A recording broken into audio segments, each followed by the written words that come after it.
Welcome to Brothers of the Serpent podcast.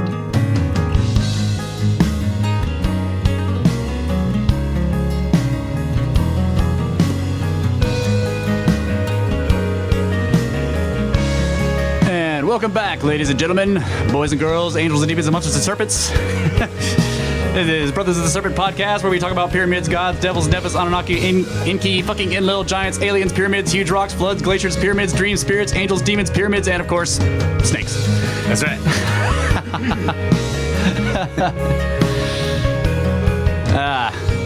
I think, I know we had a pre-show discussion about all this stuff we're going to talk about, and I'm just going to completely change everything right now. Sweet.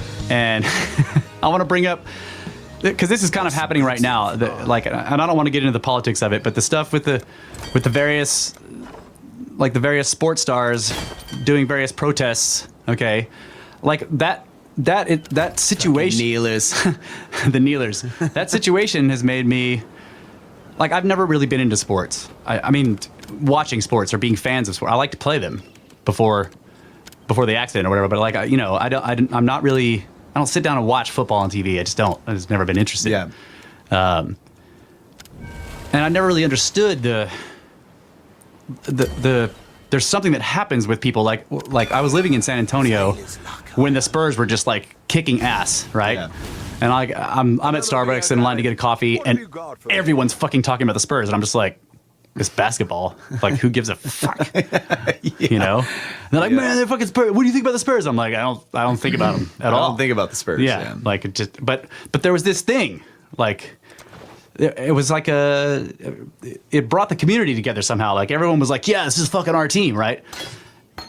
So the other day I'm listening to the news about what's happening and about how these various players on these teams are trying to maintain team unity, team spirit, team togetherness or whatever, while at the same time sort of not necessarily disowning, but kind of stepping outside of the nation, okay, of the nation itself. So this made me think of, but they don't.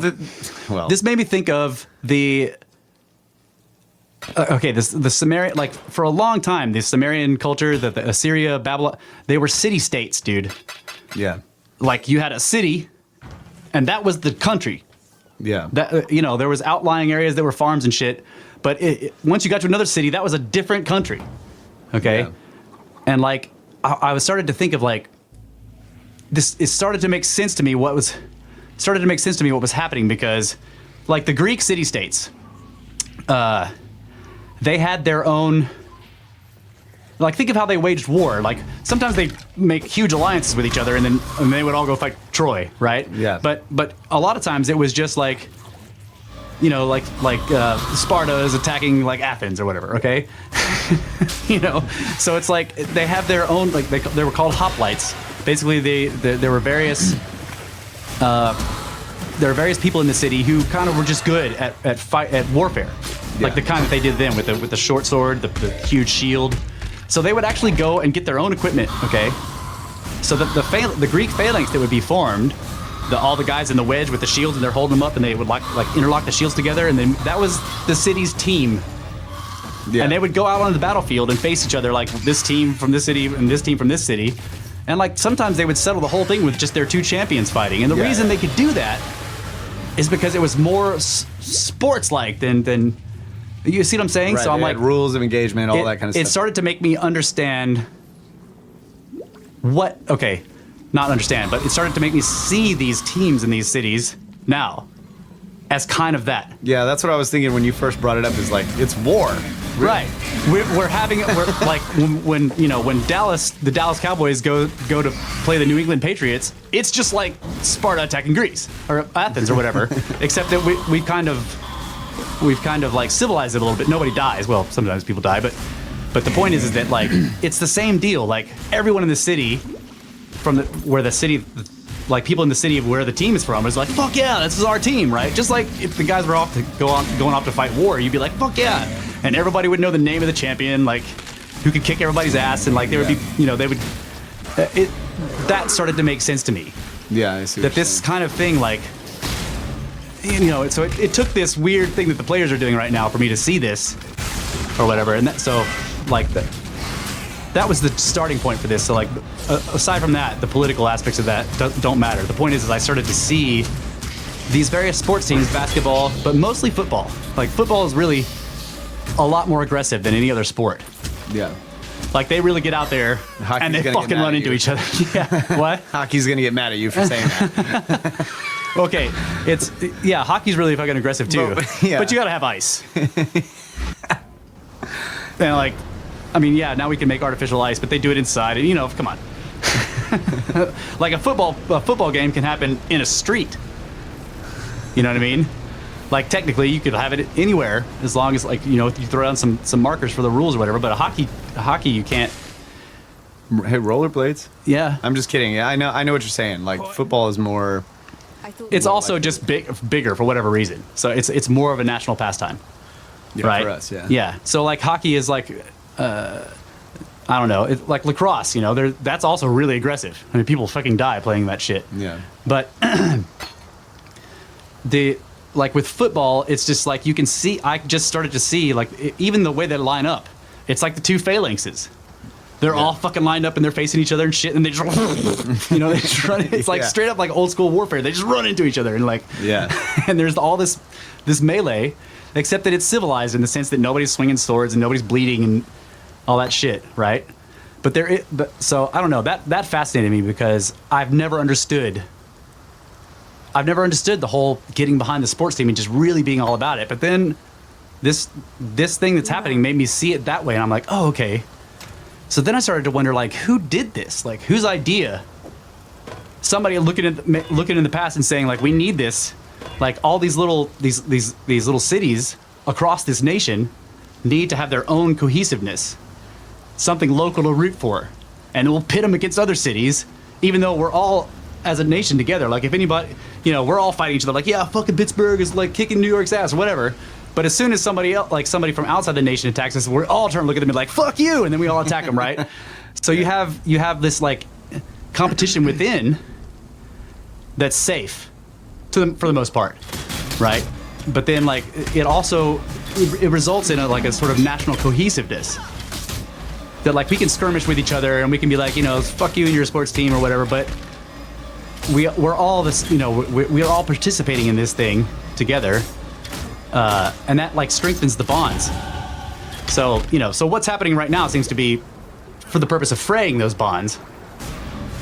But I'm just saying, like, that just, to me, that was a fascinating insight, because I've never understood, like, yeah, fuck yeah, Spurs. I'm just like, whatever, dude. Yeah. But now maybe, like, when, I'll see them as, like, in the light of the ancient warriors, like, yeah, if those were dudes in, like, hoplite uniforms that had, like, bought all that shit themselves and they were going out there to, like, attack Abbott, I would be like, fuck yeah, go kick their asses.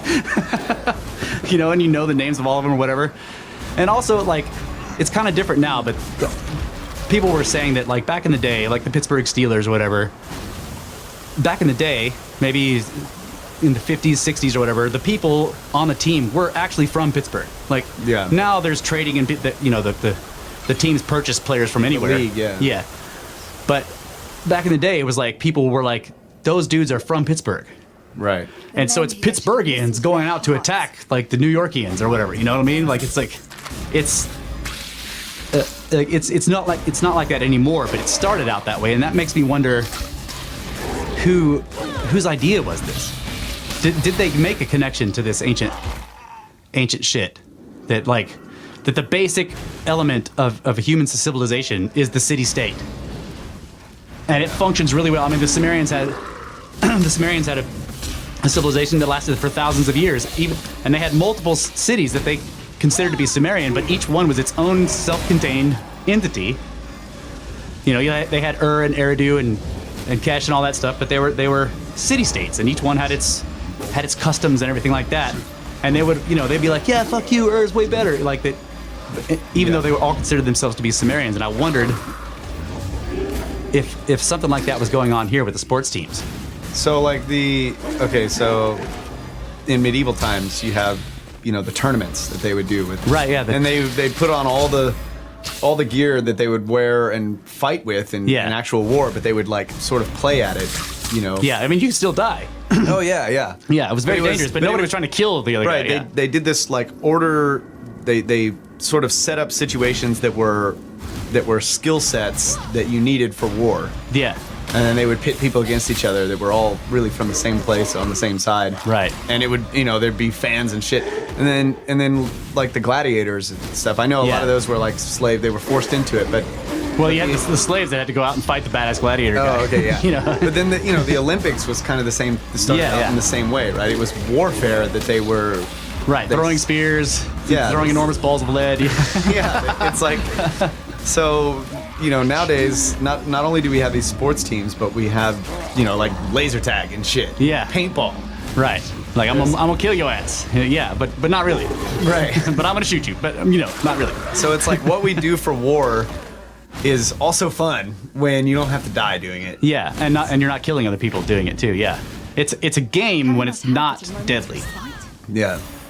But it is essentially warfare. Just right. It's civilized, right? Right. And so I was thinking about the Mayan ball courts. Like, is this what that was? Like, there's something about this. Like, find the most athletic people in your little city state or your civilization, and put them together as a team, and then have them represent everyone, all the fat people and all the people that can't do that kind of shit. They have other skills in that civilization. Like, the fat people are the merchants that like make the economy keep going. Shit, whatever.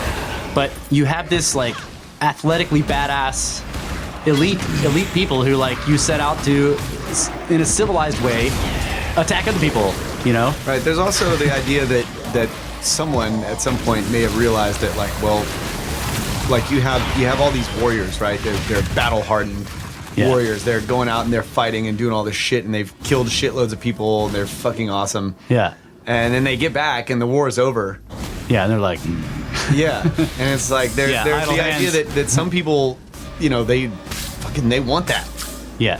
They need conflict. Yeah. Right. So somebody maybe set up a situation where those people can be sort of pacified. Like you're really good at that shit, so we'll set it up in a way where you can do it and it'll be entertainment. Right. Or even if you come back from a war and you can't athletically be one of these guys, you can still sort of like vicariously experience the sort of conflict, right? By watching it. Yeah. Like, I was talking about the sort of more of the origin where it's really like, the melee was you putting on a suit of armor and taking a dull sword out there and kicking people's asses. Yeah, I'm saying like it may work the same now as like, so a veteran comes back from a war, and then he can and then he gets all into the sports and he watches the football and like that sort of vicariously, satisfies his need for conflict or whatever. Right. So that's what I was suggesting, is that it's also a way to sort of pacify that aggressive nature, to civilize it. Yeah. Yeah.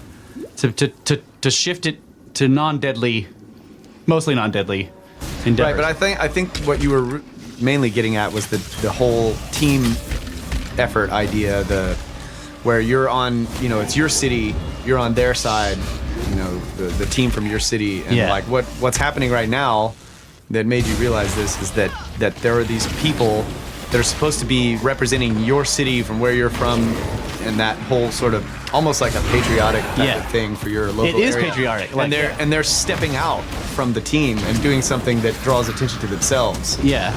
There's whatever they think, and you're like, what? That's not what I came for. There's that aspect of it, and then there's also the aspect that that the thing that they're doing is saying that they don't want to be part of the overall team of the nation, that they don't like it, But they're claiming that's not what they're doing. I know, but that's totally what they're doing. Well, yeah. I mean, if they weren't doing that, why are they doing it during the anthem and stuff? It's like, you could do it at a different time. No, Russ. That's what you do when you're mad about something. You protested during the anthem. Brett's saying that there's also the thing about how when a person moves to another city, they stay a fan of the home team, which is true. It's not, and it may not necessarily be the home team. It's like wherever the person feels like they're from. Yeah, or even like wherever because we've got a friend who is all about the New England Patriots. He's never been there. He just fucking loves the Patriots, right? It's like you. I think that it's not necessarily where you're from. Sometimes it's just like when you first get initiated into it and you feel that sense of this is badass. It's like whatever that team is. Yeah. This is why people will stick with teams that have decades-long losing streaks. They'll stay with them. Yeah. I mean, they'll be like, they lost again. But eventually, there's this enormous winning streak, and they're just like, fuck yeah, and they've been waiting for 20 fucking years for it to happen, you know?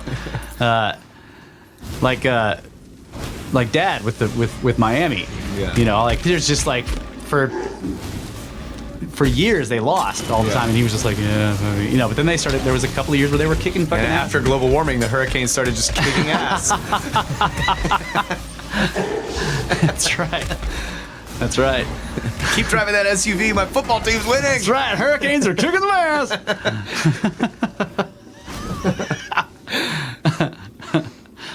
And saving the Dolphins. You gotta save the Dolphins.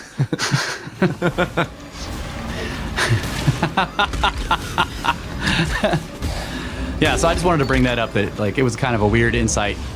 Maybe. I'm not sure if it's an actual insight. It just made me think of that, like the whole city-state setup. That's funny, right? When you first were describing the whole fandom of football, I was just thinking, it's war. Yeah. Like, really, when you get down to it, we love war. Right. And so we need this civilized, as you say, aspect of it to, you know, that way we're not actually like Killing each other. killing people. Right. I think of business is the same thing. Business is a civilized version of plunder, right? Because like there's rules that are set up so that like we're not killing anybody, but it's the same, like, I mean, cutthroat competition, right? You go out there and like you're now wearing a 3-piece suit with a tie or whatever instead of a full suit of armor, but you're out there to kick everyone's fucking ass, right?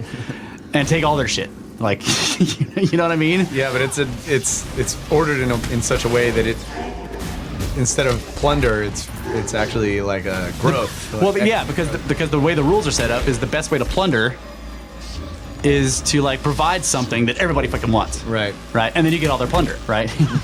Yeah. That's what I mean. It's genius in this, like Adam Smith, who talked about this, like the free market system or whatever. He basically had a low opinion of capitalists or whatever, right? Of merchants, but a high opinion of the system around them, like the thing he called the hidden hand, right? That everybody working for their own interest is also for the interest of everybody, as you know, like, because if you're trying to increase your standard of living, when the best way to increase your standard of living is not to like build up a big army and go attack people, but to make something that everybody fucking wants. Right. So the invisible hand actually increases everyone's standard of Right, living. because like you want to be rich as fuck, and the best way to do that is to make something that everybody wants and then sell it as cheaply as possible to as many people as possible, right? That's the best way to become wealthy, despite what some people say. And so like that results in an increased standard of living of everyone. Yeah. Because by following your own self-interest, you are serving the greater good by making something that everybody fucking wants. Yeah. So I think that kind of thing is fascinating, like taking some kind of aspect of human nature that is that like if left alone is kind of deadly and self-defeating, and just like with a little bitty tweak, you make it like massively productive. Right. There's like the other thing I was thinking of is music. Like at so many concerts that I've been to, there's like mosh pits, right? And Yeah. You go and get in them, and you're just like, yeah, dude, freaking, you know, smashing into people, and it's like you might get your ass knocked in the dirt. Yeah. But then somebody will help you up, you know? Yeah, yeah. It's like, yeah, get back up, and knock them in the dirt. So there's this badass feeling involved with, just kicking ass. Yeah. Like, for whatever reason, like, we have this Yeah, it's a free-for-all. part of our nature is we just want to kick fucking ass. That's right. And so Well, in a civilized society, and I would say mostly men have this, that like physically to just like Right. kick ass. Yeah. In a civilized society, that is that energy and that desire needs to be redirected to something more ordered. Right. Less destructive. Yeah. Right. Exactly. Less ultimately destructive. Right. Yeah. Yeah. Brett's saying in the business world, what you wear is important. Also, like what kind of suit you wear can totally impact the influence on your adversary, the person. Yeah, that's right. So like, instead of showing up with like crazy, like woad symbols all over your face and like huge horns on your helmet, You just have like this badass fucking pinstripe, you know? And people are like, oh shit. That guy kicks ass. That guy fucking kicks ass. Look at his Rolex, man. Fuck. Yeah. Yeah, it's all the same symbols. They've just been shifted. You know?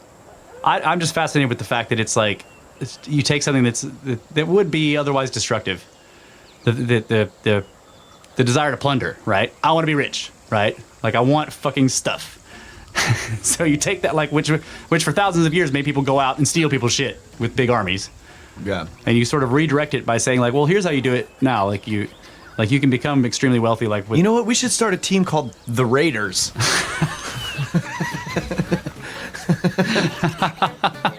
the Marauders. That's right. Cool. We'll plunder them in a different way. What was it? The Vikings in Kells, in Secret of Kells? All they would say is gold. Gold. Remember that? That was a good movie. Neither the time nor the place. The Vikings were the Northmen. Yeah.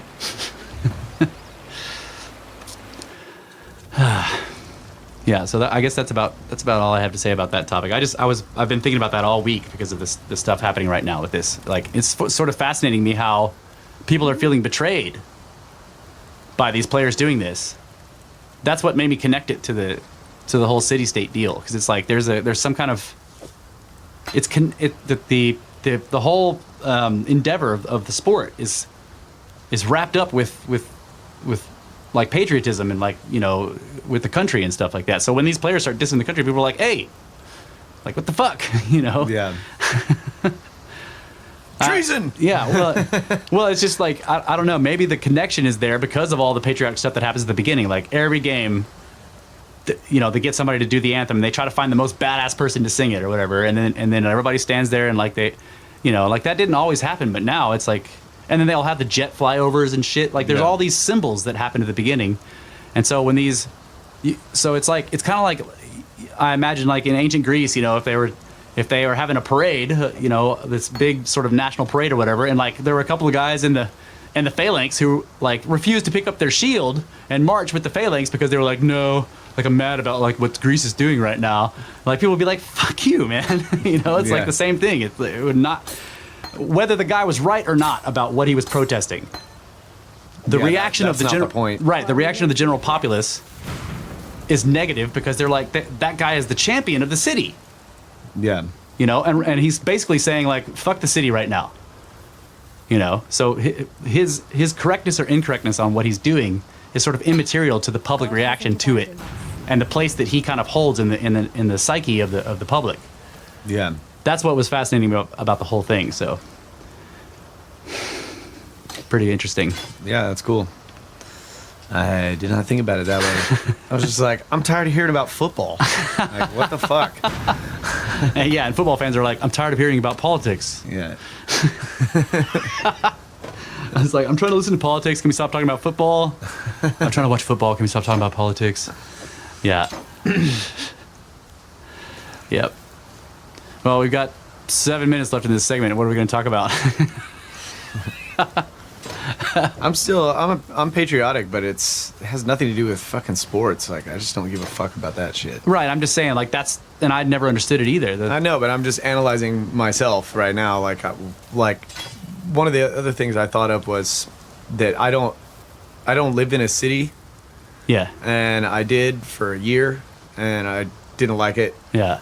And I just like I guess I like the feeling of like oneness, you know, like a patriotic feeling with the community around me or whatever, and the idea that the whole country is sort of kind of like that, you know, kind of like that. But we're all like, we may have differences in opinion, but we're all like, fuck yeah, America or whatever. Yeah. But I don't want to be like around shitloads of fucking people all the time. You know, it's just like, I love Americans, but I don't want to be around you guys. Yeah. I don't know that there's. I guess when I see like people doing something badass, like with Hurricane Harvey and the whole relief effort, like that's cool as fuck. Hell yeah. That gives me the feeling like hell yeah, like we kick ass. You know, Texas. Yeah, we got this. People were saying that should be Texas's motto. Like, we got this. Yeah. Yeah, I like that. But sports teams don't give me that feeling. I don't really care. Yeah. That. I do remember on 9/11 though that there was this incredible like when that happened for I don't know maybe 2 weeks or so, there was this sort of national response that was palpable. Like everyone was like, "What the fuck?" Like you know, everybody was sort of. You remember the flags? Like everybody had flags everywhere, on their cars and everything. Just like flags where you couldn't find any to buy. They were like they had all been purchased. I remember them talking about that. And I just remember like there were all kinds of stuff that happened, but there was just this general national psyche of that where people were, despite what differences of politics, opinions, religion, whatever, it didn't matter. We were all just like, what the fuck, you know, like. Yeah. And it was like I remember feeling that. Too. Yeah, it was like for 2 weeks, we were all the same. We were a people that had just been attacked by whoever it was. Right. It was that was a fascinating. It was a fascinating sensation because it was you could feel it. It was very interesting. And then something came along and confused our language, and we were once again divided and scattered throughout the country. Babel happened. That's right. Yep. Talking pundits. Yeah. Flappy heads. Yeah, it's interesting how certain things unite us, and then how other things just completely divide us. Yeah. Something else flips out that we're united and like starts doing all this bullshit to stop it. Yep. Yeah. Fucking longheads. It's the fucking longheads.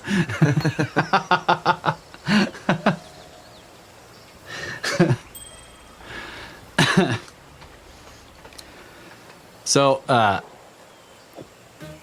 you've been going through the Feynman book again. Like, I mean, we could talk about this for a brief, like your updates on the physics stuff. Yeah, I've been really thinking a lot about the idea of passing on knowledge to post-apocalyptic people generations later that would have no idea what that have no frame of reference to compare like what we have today. Right. So I started looking into just going back and refreshing on some physics to try to get ideas on how to say like the main focus was like taking the laws of physics and converting them into a personified story with like gods and men and whatever. Right, like the stories where you say like the information in the story is not for them. Yeah, exactly. Yeah. So the one idea I've had so far is I was thinking about conservation of energy, and I still have to work on this. Like it's not right yet, but it was a pretty cool idea. The idea that energy is never lost. Okay, if you're not talking about entropy, yeah, but that the energy in something or energy somewhere can be converted into other types of energy. Yeah, I think the conservation of matter and energy basically says that the matter and energy in the universe will always remain the same amount no matter what. Entropy just means that some of it's lost in the sense that it can't be recovered, but it's still there. Right. Yeah. Right, it's definitely there. So the idea I had was like you have this god, whatever his fucking name is, and he is immortal. And there's whatever his storyline is, he's going along interacting with people, and then one day, like some human kills him with a sword, for example. Was the idea I had. Kills the god, and he's like, "Holy shit! I thought he was immortal," and everybody's like, "Oh." Well, the essence of the god, his entire being, like goes into the sword. Whatever it is that killed him, like he's converted into that thing. Yeah. So it's not exactly like the way energy is conserved, but if you have a bouncing ball and the ball is interacting with the floor that it's bouncing on, part of its energy, as the ball comes to a rest, a lot of its energy is converted into heat energy in the floor, right? Or whatever. Okay, so that was kind of where the idea stemmed from. So the god becomes the sword, like all of the sword starts glowing or just whatever. Yeah, like the sword becomes incredibly powerful, has all the power of the god in it. Yeah. right? And the guy's just like, holy shit, the sword's fucking badass, you know? It's talking to me. And then something comes along and destroys the sword. So the basic idea was that whatever destroys it, it becomes. And it's a fairly simple way of conveying the idea of the conservation of energy. So like somebody melts the sword down to like make two different weapons with it or whatever. Yeah. And instead of the god's power going into the two weapons, the god's power goes into the fire that destroyed the sword. Right. And Now he's in the forge. Yeah. And then somebody fucking douses the fire with water and the god becomes the water. Yeah. And so on and so forth. And then he becomes the clouds, and then he rains back down on the earth, and like the rain builds the human form of him again, or something like that. Yeah, so I was thinking of a way to where in the story he could become a man again, right? Yeah. Become a being, Yeah. right? Like a man. And so I don't know what the exact process would be, but it'd be cool to work on that story and try to create like the whole life of this Yeah. god surrounding all of these other occurrences, and try to not only do that, but make the other occurrences in the story part of other physical interactions between things and their nature. Yeah. So it's You could have it where he becomes the fire, and then he becomes the water, which then becomes rain, which then like becomes all these different plants, which feeds people, which become babies, and he becomes like everyone. Yeah. Yeah. So Cyrus slivers. yeah. So I've been thinking about that, and I don't think it's something I'm going to figure out quickly. Yeah. It's something I'm going to be working on for a while. And anyway, that's I'm really into this project. So Yeah. any ideas anyone has about anything like that? That'd be, you know. I've been working. Well, we need to take a break, but I have been working with Stellarium on the other idea of like trying to map places with the stars. Yeah. Cool. Yeah. Oh yeah. Haven't. I found I can put myself in any place in the world Right. in Stellarium, and then like put it to any time. I haven't figured out a way to like wrap that around a map, so Right. that I can see where stuff is. Right. I need somebody to make a mod. Like I want Stellarium to wrap itself around Google Earth. Yeah, that was one of the things that I thought to do would be, say, you know of a place where there are, say, some Mayan structures or whatever, and you put yourself in that area, and then you rewind to, you have to pick some time that you want to go to or whatever, and see if there's, you know, you could be looking at an image of the place and also looking at the image in the sky at the equinox or whatever. Well, my idea was I was starting with one that's known, the Orion correlation in Egypt. So I align it to that, to roll it back 10,000 to 10,500 BC or whatever, to where everything's lined up in Egypt and on Giza. Yeah. And then I start going around the world looking at other Right, places. right. Yeah. Yeah, it's cool. All right, well, let's take a break. Yeah, let's take a Come break. back and talk about some other shit. That's right. Let's talk about Snake shit.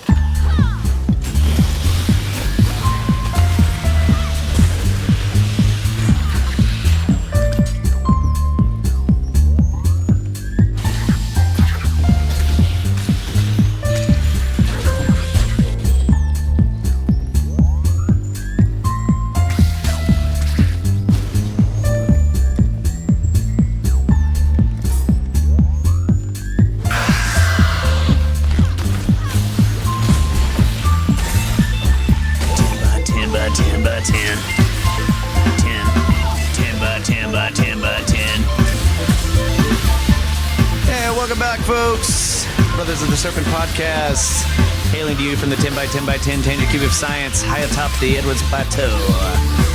We are just rolling ball in space in the Grand Shooting Gallery. And we are going to talk about less important things. Yeah, so I got, I recently bought on Kindle, I bought Jim Vieira's book called Giants on Record. Fuck yeah.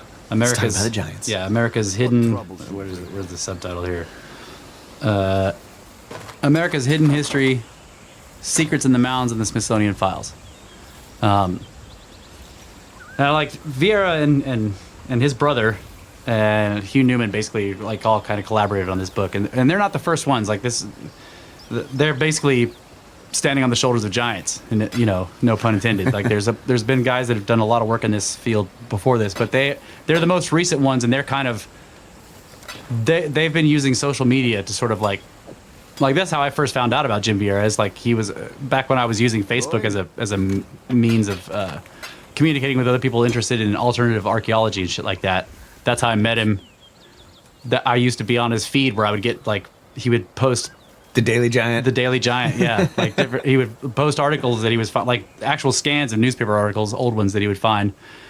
And then when we went to Vermont, I sent him a message like, "Hey, bro, like we're fucking up in the Northeast, like, you know, like is there any kind of old stone chambers or anything like that we can go look at?" And he was like, "Oh, I don't know anything about Vermont," but he poked around for me and he found a couple of places that he told us to go. He was like, "I heard there's a standing stone or something up there you guys could go look at." So we went. He told us about Smith Farm. Yeah, Smith Farm, and we actually found it was a kind of a roundabout way. Like we thought we were looking for. What did we think? We thought it was like a stone circle or maybe a monolith. Well, there were two things. There was Smith Farm, and then there was another place that Uncle John told us about that wasn't That's right. Vieira. That's right. But Vieira sent us to Smith Farm, which actually Is an enormous place that is now split up into like a bunch state. Of, it's yeah. like state property or whatever. Yeah, and now there's it's like pieces of it are state property, and there's a bunch of it that's private. But it's basically just an enormous. It used to be an enormous like homestead. yeah. Yeah. So we went there and fucking got our minds blown. But Yeah, it was very interesting. Like we were driving on the road where we knew it was called Smith Farm Road or something like that. It was basically like a road along the top of a ridge, and through deep forest. It was, and we were driving up and down. We were like, we don't really know where to go. It was just this long road, and there were kind of houses and stuff. And there was a guy outside mowing his lawn, so we stopped. And I walked up to him and was like, "Hey, man." So like, are there any giants out here or what? Mounds? Like, we asked him about the mounds, the stone stuff in the woods, and he said it was interesting because we had been talking to him for a while at that point, but he gave this kind of sideways look, and he's like, "Well, yeah, people." He said something about how they're controversial. yeah. You know, that was fascinating. We were like, "Oh yeah, we know." He said one of the universities was coming out to do a study, another study on it because it was still inconclusive. Yeah, that's right. But yeah. they thought they were all like, the settlers, like right. these Colonists had done it. the Smith farmers, Yeah. right, had just piled up these stones. Right, but he was basically kind of implying, I thought, that the people that lived in the area thought that was bullshit. Okay, well he's like, "You want to see one?" We're Yeah, he's like, "There's one right down here." We're like, "Fuck yeah!" It's like one in my backyard. Yeah, And it was small. We went down there, but it was like nice and round and pretty tall. I think it was like 4 or 5 feet tall. yeah, and there was 8 foot diameter, maybe. It was basically comprised of granite, like roundish granite. You know, just stones. They were all stacked up or whatever, and they weren't. They weren't shaped stones. They Yeah. were just piled, but they were piled in a very orderly fashion where it was like, fairly smooth on the outside. Yeah, that's right. And he basically was like, "So, if you're looking for these, just drive up and down. They're all in the woods." Yeah, and they're we were everywhere. like, okay. So we get back in the car, and we're kind of driving, and like we're looking really. The woods are like in this area, like you're in the road, and there's kind of a lane above you where the canopy is broken because of the road. So there's sunshine coming through, but when you look into the woods, it gets dark. It's dark in there. Yeah. And so we're kind of like having to peer, and like suddenly we begin to see that there's like these enormous, rounded shadow Yeah, like, forms. the one he showed us was tiny. Yeah. And we started seeing like, holy shit. We're like, "Dude, I think like pull over. let's pull over right now, Uncle fucking John now." just like Jesus pulls Christ. over, we get out and we. And they were like literally, we walked down to the woods, and once your eyes adjusted to the gloom, they were everywhere. They were enormous. Like Yeah. some of them were really huge. Like where you're looking at a side of it, and you're like, you think, okay, this is kind of the size of a house. But then you sort of walk around one side, and you see that it goes a long way on this side. going, Yeah, and then it's so. And they were just randomly like so. And in the middle of the They're, woods. they're saying the farmers piled them up because they needed to plow, but we're on the side of a mountain. Yeah. And there's massive boulders and everything everywhere. Yeah. And one of the piles I remember was piled up against the side of this huge freaking boulder that must have been 20 or 30 That's right. feet It was this tall, enormous like megalith. sheer cliff that's sticking out of the side of the mountain, and this pile of rocks is just all the way up on the side of this thing on one side, and it's freaking incredible. And Yeah. then there were some that were like walls almost, that, Yeah. 8 feet tall, 3 or 4 feet wide, And just like would meander run through through the woods and curve and turn and just Yeah. like, what the hell? And also the the place where we were staying at the time, we had this we were up there for a wedding, and so Holy shit, Brett. Okay, it's Rochester, Vermont. Yeah, that's right. Yeah, it's in Rochester. The 200-acre Smith Farm homestead is now part of the Green Mountain National Forest. It is at an elevation of 1,900 feet on the slopes of Mount Horrid. Mount Horrid. How was it up there? It was horrible. Yeah. How's the farming up there? Horrible. It's horrid. It's horrid. can't plow anything. It's either rocks. Yeah, it's either horrid take, or you hoard everything. But we for the wedding we had a cabin that also faced a national park. I can't remember exactly where it was. It wasn't the Green Mountain National Forest. It's really not part. It was just national forests or whatever. It was they weren't really it wasn't a park. Parks, but it was part of the NPS, like the national park system. Or maybe it was state owned. I don't know. Yeah. But we basically had this beautiful cabin that faced, like, the whole backyard was basically faced this public land that was just deep woods. It was, and the very first day, Kyle and I went out into those woods to sort of look around, and we found meandering walls just going everywhere through the woods there, and it was interesting because some of the construction of that wall was very strange. The way it would go in certain places, it would be things would be standing up, and there would be little lintels over top of them and stuff. It would make the wall hollow. And then other places it would be just sort of more stacked rocks. And then at certain corners, there would be these enormous white rocks. So most of the rocks were dark. They were like a dark black or whatever. They were granite. But then at some corners, there would be these enormous white ones that turned out to be almost solid quartz. And they just went meandering all through the forest. It was very strange, very interesting.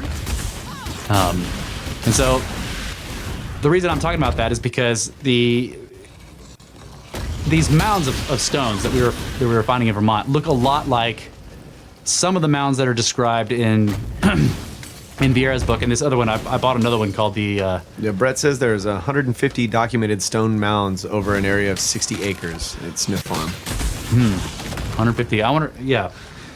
The thing is that in this book, people are dismantling those mounds. So basically Jim Vieira is finding all these old records, okay? Because from about 1800 all the way up to the 1950s and even up to the 1970s, these mounds they were everywhere in America. The heaviest concentration was Ohio, New York, and the Mississippi Valley. But they were talking about some farms that had 20 or 30 of them on it, Yeah. And people would the farmers would plow them or whatever, a lot of them weren't stone, they were just sort of earthen. And so they would be this weird conical kind of earthen hill, and they would eventually just start running their plow over it, and it would slowly smooth it out into the field. But as they would do that each year, stuff would kind of turn up. Yeah. And sometimes things would turn up that were really fascinating, and so they would stop the plowing and just start digging. So that's the majority of the cases are like that. Some, ex-farmer was plowing his field over one of the old mounds or whatever, and it had been known that was a place of ancient habitation because that whole area has fragments of pottery and arrowheads and everything. But as he was running his plow this time, it scraped along a stone slab down into the ground, about a foot deep or whatever. So he stops the plowing and he kind of uncovers this enormous limestone slab, which when they pry it up turns out to be the top of an enormous sarcophagus holding an 8-foot freaking skeleton, right? Yeah. Badass. Yeah, and the skeletons were not all the giant skeletons were not all the same. Some of them talk about they have double dentition, so double rows of teeth all the way around. So you imagine you have your normal row of teeth, and then right behind them in your jawline is another your baby teeth that never fell out. Yeah, there's another set completely all the way around that and there's no dental problems. A lot of the reports sort of comment Perfect sets of comment on how the teeth are perfect. Even if all the other bones are falling apart, the teeth themselves are pristine. There's no sign of cavities or anything like that. Some of them even said that they had molars all the way across. There was no whatever they call these bicuspids, the ones in the front that cut. We have the 4 of those, and then there's the 2 canines, and then the molars start. They were saying that on some of these giant skeletons, it was just all molars. They were the enormous, fat, flat teeth from front to back on both, on top and bottom. Oh my god. 2 sets of them. That must have been a weird looking mouth when they opened it. That's right. Yeah. You know, it's just like this Whale mouth. right. And some of them, there was at least one documented point where they were all sharp. In other words, like every single tooth. The guy was saying that every single tooth in the mouth, in all these, in all the skeletons they found in this one burial place, were pointed like a predator's teeth. And then there were double rows of that. So it's like that looked like a shark mouth. You open it up, there's just like all these teeth in there that are razor sharp. That's crazy. But some of them would say that the like forehead would begin sloping back just above the eyebrows. Yeah. Right. Which they would usually call that like prehistoric or archaic or whatever, some kind of archaic version.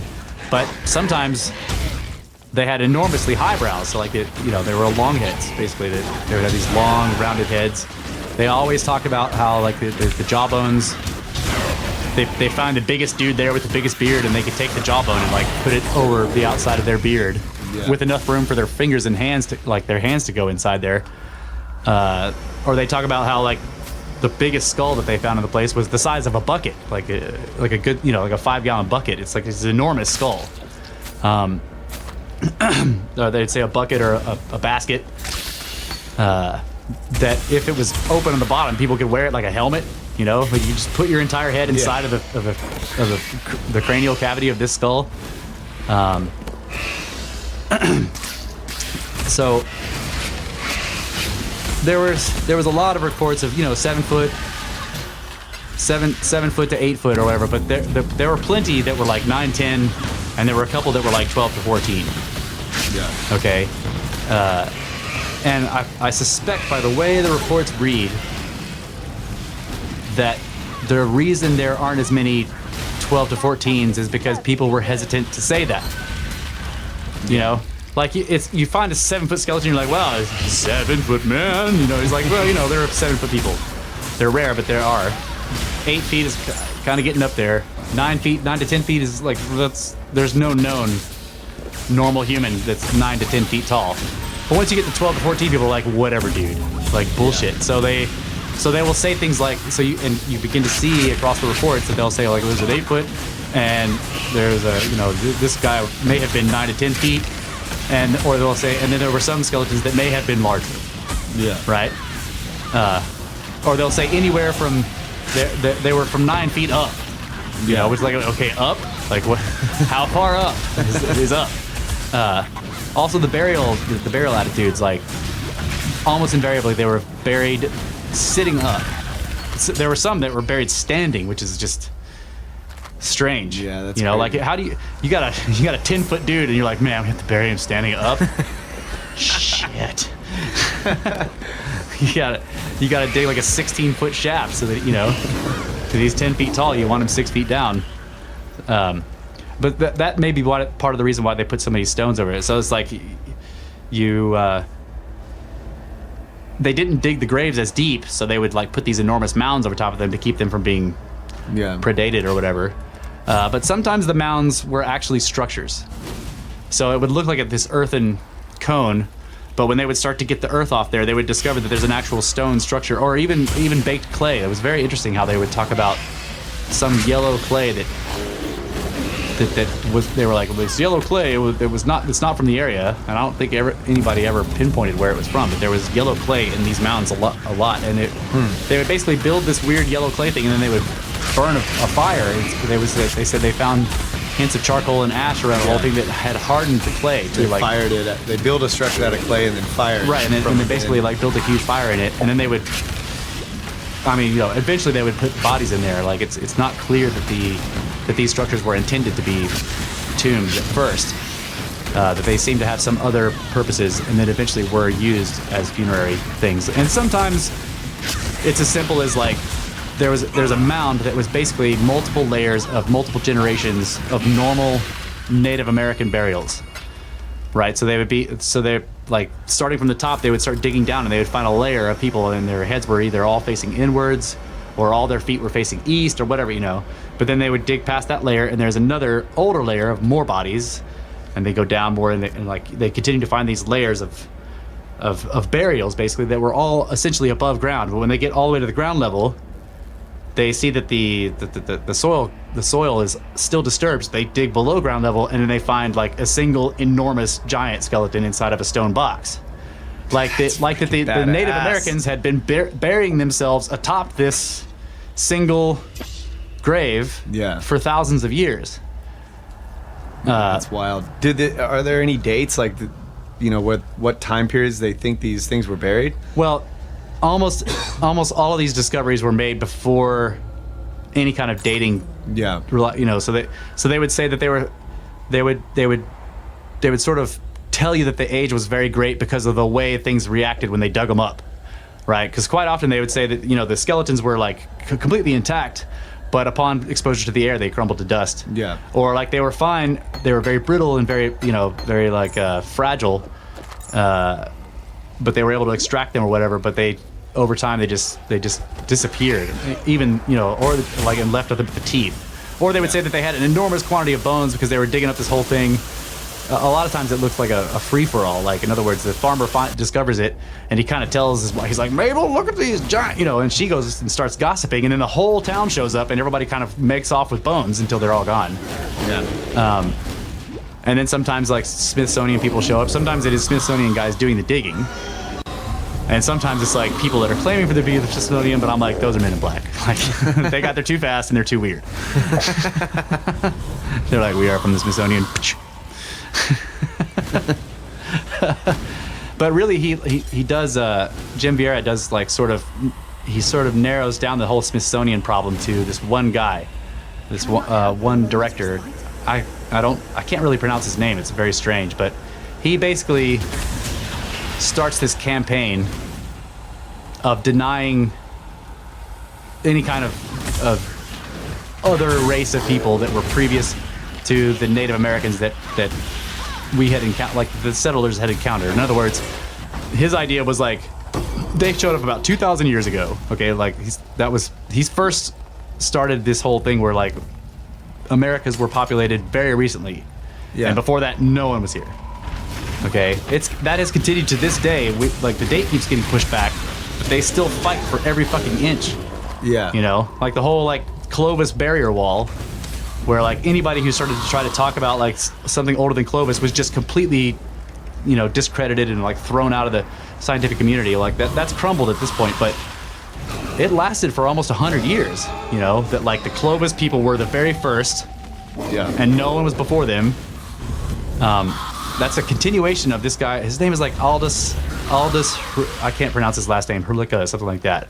But he basically was appointed as the head of the Smithsonian. He immediately started this campaign of like 2,000 years ago, the ancestors of the natives that we know showed up here, and there was nothing before that. And he fought for that for a long time. Eventually, the Folsom discovery was made, the Folsom culture, which is after Clovis, but probably like 7,000 or 8,000 years old. Right. And he like tried to get that stomped down, but it didn't work. There was just too much evidence. And then eventually the Clovis was found. But anyway, that whole thing was started by him, and he tried to just deny the existence of any kind of, archaic, non-Indian race. Like people all over the United States seem to have this opinion of this like prehistoric race of what they call the mound builder culture. Right. That they considered to be distinct from the native culture that was there now, because a lot of times the natives told them it was.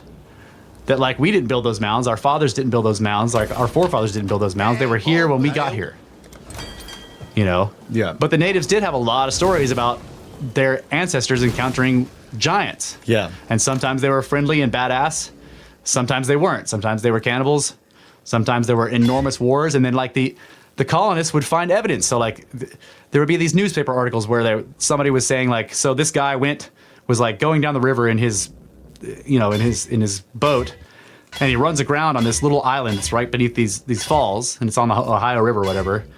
And like while he was making repairs to his boat, he discovered that like the island seemed to be made up of bones of people. Holy shit. And he just, he's like looking around. He's like, holy shit, there's like thousands of human bones here. And then he starts to notice that there's broken spear points and all this shit, right? Like the entire island is made of this. And then he notices that some of the supposedly human bones are like enormous, right? That like he finds a femur. Usually there's like a femur, like where he holds the femur up to his own hip and it extends halfway down his calf. So that, like basically the person's thigh bone is like, half again as long as his. Yeah. And then the newspaper article would say this corroborates the story that the local tribe has of this ancient legend of their ancestors fighting this enormous battle with these giants, and that they trapped them on an island below the falls there and killed every single last one of them. Right. It's like a lot of articles were like that, where the people writing the stories are like, wow, look at this, like. We found physical evidence that like completely corroborates this supposedly mythical legend, that the local Indians have had of like fighting off these giants and killing them all. So, well, this guy lands on this island and discovers like it's covered in bones that are human, but they're enormous, right? Yes, that'll work. There was a lot of that kind of stuff. He talks about. I've got plenty more. He talks about where like they spend some time wondering where they came from. Right, he's like, so, like, did they show up here from somewhere else? Did they come across the ice bridge? Yeah. Did they come across the Bering Strait? Bearings have to be round. That's all I got to say. But he talks about there's like the California, the Catalina Islands, something like that. There's basically off the coast of California. There's a bunch of islands, okay, in the Pacific. And on some of them, there have been some very strange finds that have to do with giants. And it basically looks like there was an enormous population of giants on one of these islands. Their bodies were found in caves. They were mummified, buried up in the stones in the mountains. And they also identify the fact that there were basically two distinct types of giants. There was black-headed ones and red-headed ones. Both of them grew like enormous beards. Both of them were white-skinned. Okay, they were the Indians called them pale faces, right, or white people, and this was kind of confusing to the Indians at first because like white people start showing up. They're like, wait, they're short, but they have beards, but they're short, and they're dumb. But because a lot of times they had great respect, even if they had fought to the death with the giant race, they had great respect for their command of the forces of nature. And there was one really fascinating part in there where like there was a guy that had kind of like there was a doctor, an anthropologist, or like what you would consider to be an early anthropologist. This was before they had something called anthropology, but that's basically what he was doing. So he had spent a lot of time around this Indian tribe to the point to where they trusted him. He had shown himself to be trustworthy, so they would tell him stuff, right? And so they were basically him and the chief of this tribe were exploring these caves together in these mountains that had all these burials of mummified giant skeletons and other things, that indicate high technology. And at one point, he asked the chief, he's like, "Well, like, you saw them doing these things. Why did you not? Like, how come you didn't try to learn from them?" Because the chief would talk about how difficult some of the battles were because these guys had commands of forces of nature, whereas the Indians we had arrows and we were just like fuck, but they fought them off anyway. So he was asking him like, why didn't you spy on them, like figure out the technology, steal it or whatever? And the Indian told him, he was like, we did have that command of nature at some point, or like our forefathers did. It was given to us in the form of a book by the Great Spirit, but eventually we lost the book, and from then on we have never had the command. Like I was like, okay, what is that? What does he say?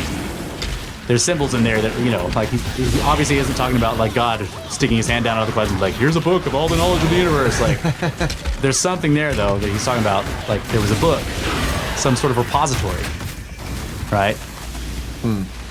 But then they lost it. And they never tried to regain it. there was something about losing the book meant that you weren't, like, if by being given the book by the Great Spirit meant it was okay for you to do these things that were in the book. Or maybe they had writing, and then they lost writing because they didn't have writing when we got here. Right. Well, I say we, but when the Europeans got here. Another fascinating historical aspect of this, and like this can be confirmed, unlike a lot of the people think that the giants can't be confirmed because it's just newspaper stories. But there was an Indian chief, and he was enormous. Okay, so like first of all, you have to understand that like when colonists first started coming here, there were still giants here. Often the chief of the tribe would just be like 8 feet fucking tall and just badass, right? That was pretty commonplace back then. So Jim Vieira goes through a lot of those accounts where like he's like, so the giants were actually physically present at the time of the colonizations, like all the way up until the late 1800s. There were still enormous natives, and people would comment on like not only were they enormous, but they were like Greek gods. They were physically perfect. You know, in the newspaper articles, they would talk about how the guy could pose as a model for any one of Michelangelo. You know, like they just were pristine physically. Like not only was he 7.5 feet tall, he fucking looked like, you know, Achilles or whatever. He just like looked like a Greek god. That they were physically perfect. Like, and they would talk about how 6 feet across at the shoulders. Like, think about that. That's insane. Yeah, I mean, just like. Holy shit. Put that guy on your football team. That's right. Yeah. Hey, we're getting up on time. I forgot to start the okay. clock. I was like, man, we got a lot of time here. 0 seconds. 0, 0, 0, 0, 0, 0, 0, 0. Yeah, this is badass. I want to talk about this some more. Yep. After this snake break. Snake break for some snake stacks. I won. I won.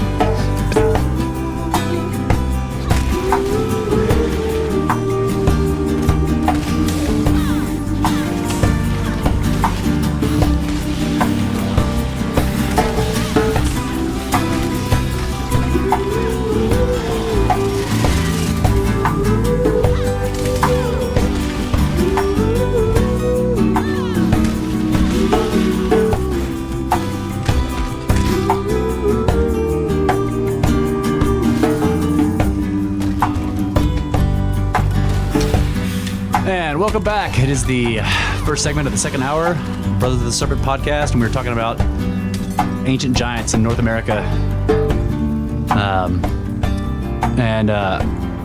We started out by talking about the various stone mounds we found in Vermont, and on doing this study recently, I've become convinced that those stone mounds probably have giant skeletons beneath them if they haven't been disturbed, and they didn't look like they had been disturbed to me.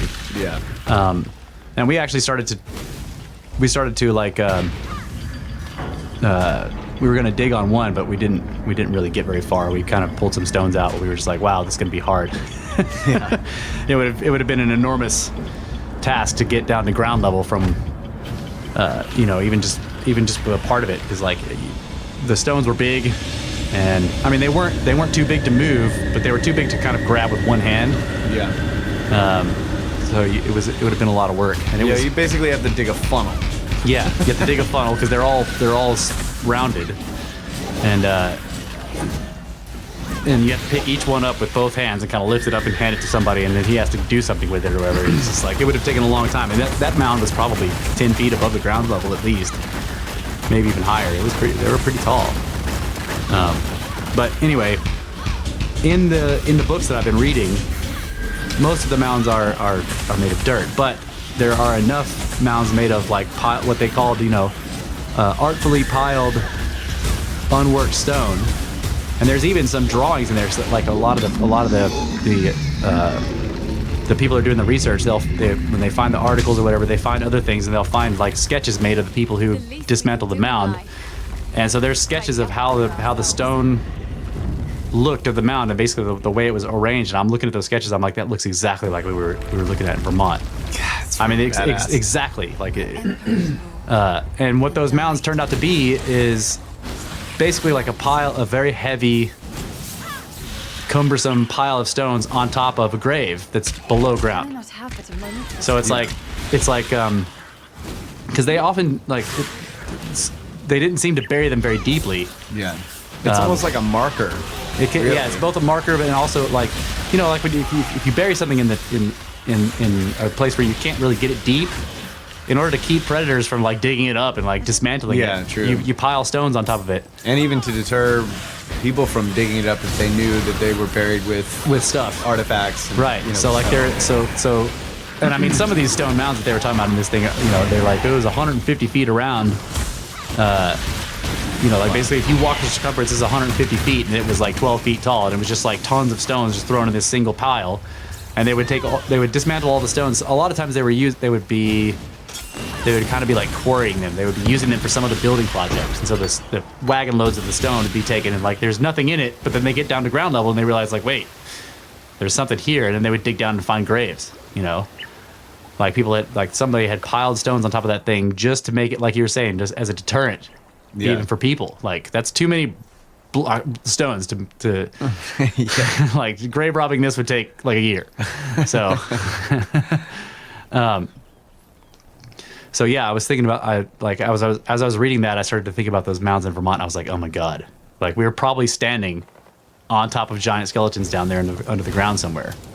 Yeah, that's freaking badass. Yeah, so if like Brett was saying, there's 150 of those stone mounds in that area. That sounds exactly like it, because they'll talk about how these mounds are all sort of in the same place. Like sometimes it's a single gigantic mound. Like some of these that they discuss are like really enormous. But more often it's a bunch of smaller mounds, all kind of in the same general area. Yeah. One of the things that I really would like to do as a project over there would be to map the mounds, and the only way to do that Is to physically go, yeah. is well, yeah, but you can't see it from satellite. There's a canopy, Right. Yeah. so you can't even hardly get a GPS signal, Right, 'cause there's a inside. canopy. So what you would have to do is basically bring surveying instruments, Yeah. and make measurements from, like, you set up an instrument somewhere and then you measure to a mound and the direction. And the degrees. Yeah, you establish a 0 point and then make all your you measurements. start measuring from that point Yeah. to all the rest of them. But I became convinced while there that there was there was some type of system, design, the arrangement. Yeah. arrangement to these things because of the strange places that some of the mounds were put. Like the one I was talking about that was up against this massive, basically like a cliff. Yeah. Right. And it's on a slope already, so you're on a pretty steep slope. Yeah. There's this massive fucking boulder.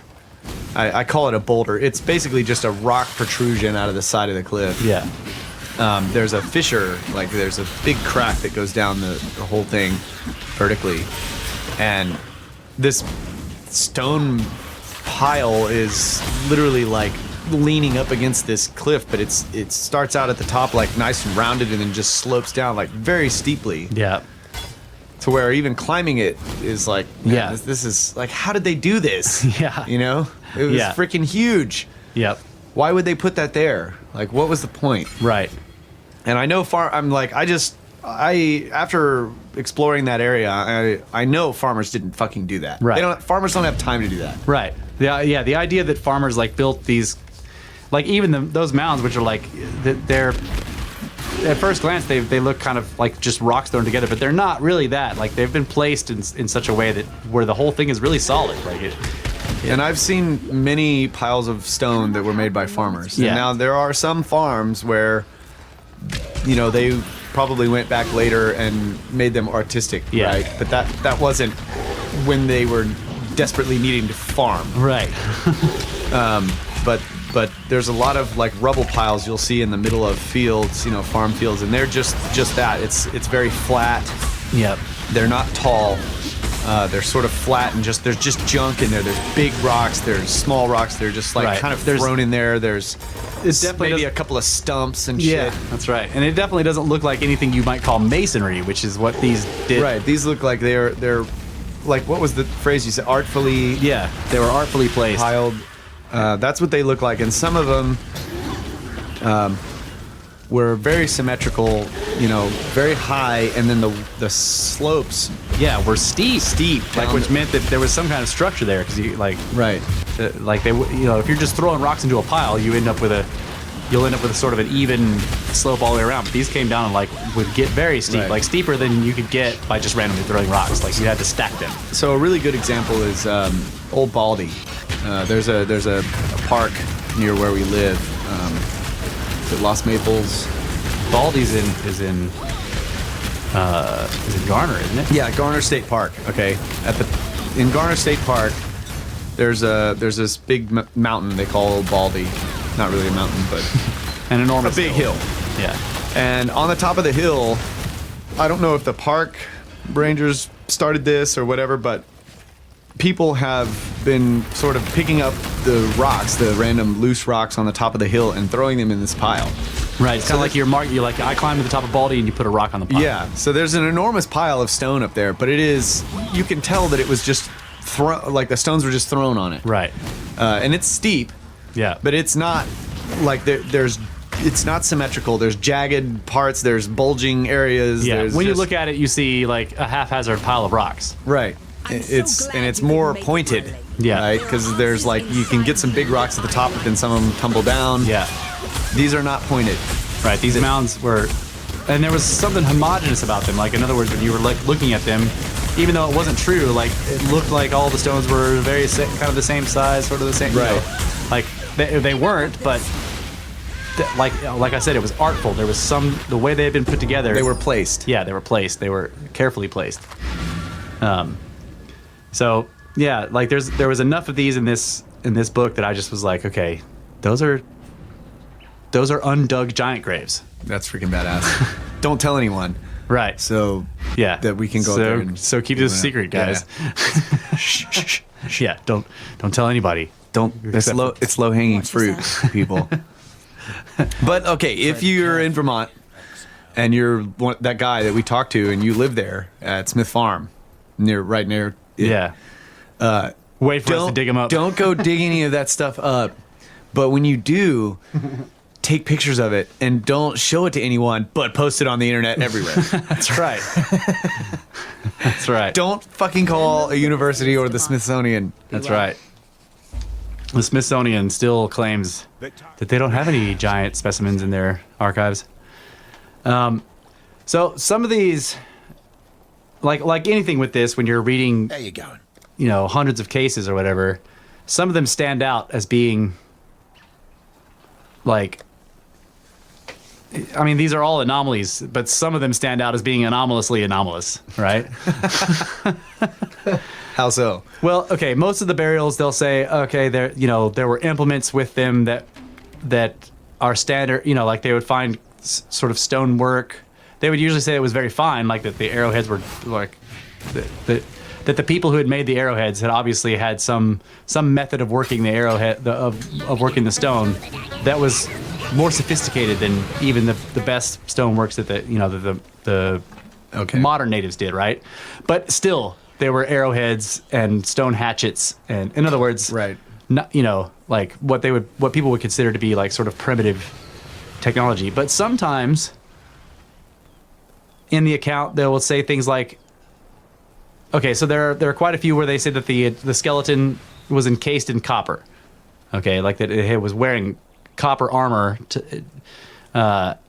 They will say like he was wearing full copper armor or whatever, but they describe like so he wasn't wearing a complete helmet like the Dark Knight or whatever, but he had a skull cap of copper that went over his head. Okay, and then it attached to something that covered his jaw that was also made of copper, and then he had shoulder plates, and then he had like a chest plate that was usually round and had all these symbols all over it. Oh my god. Okay, and then basically it went all the way to so that he was wearing full armor, but not medieval style like knights in armor where it was like where they looked like a robot. Yeah. He was fully protected on every part by copper, but he wasn't totally encased, I guess is what I'm trying to say. But that's anomalous. And then sometimes they'll mention that there were also metal weapons or things or whatever found with them, and that these appeared to be made of copper. Metal.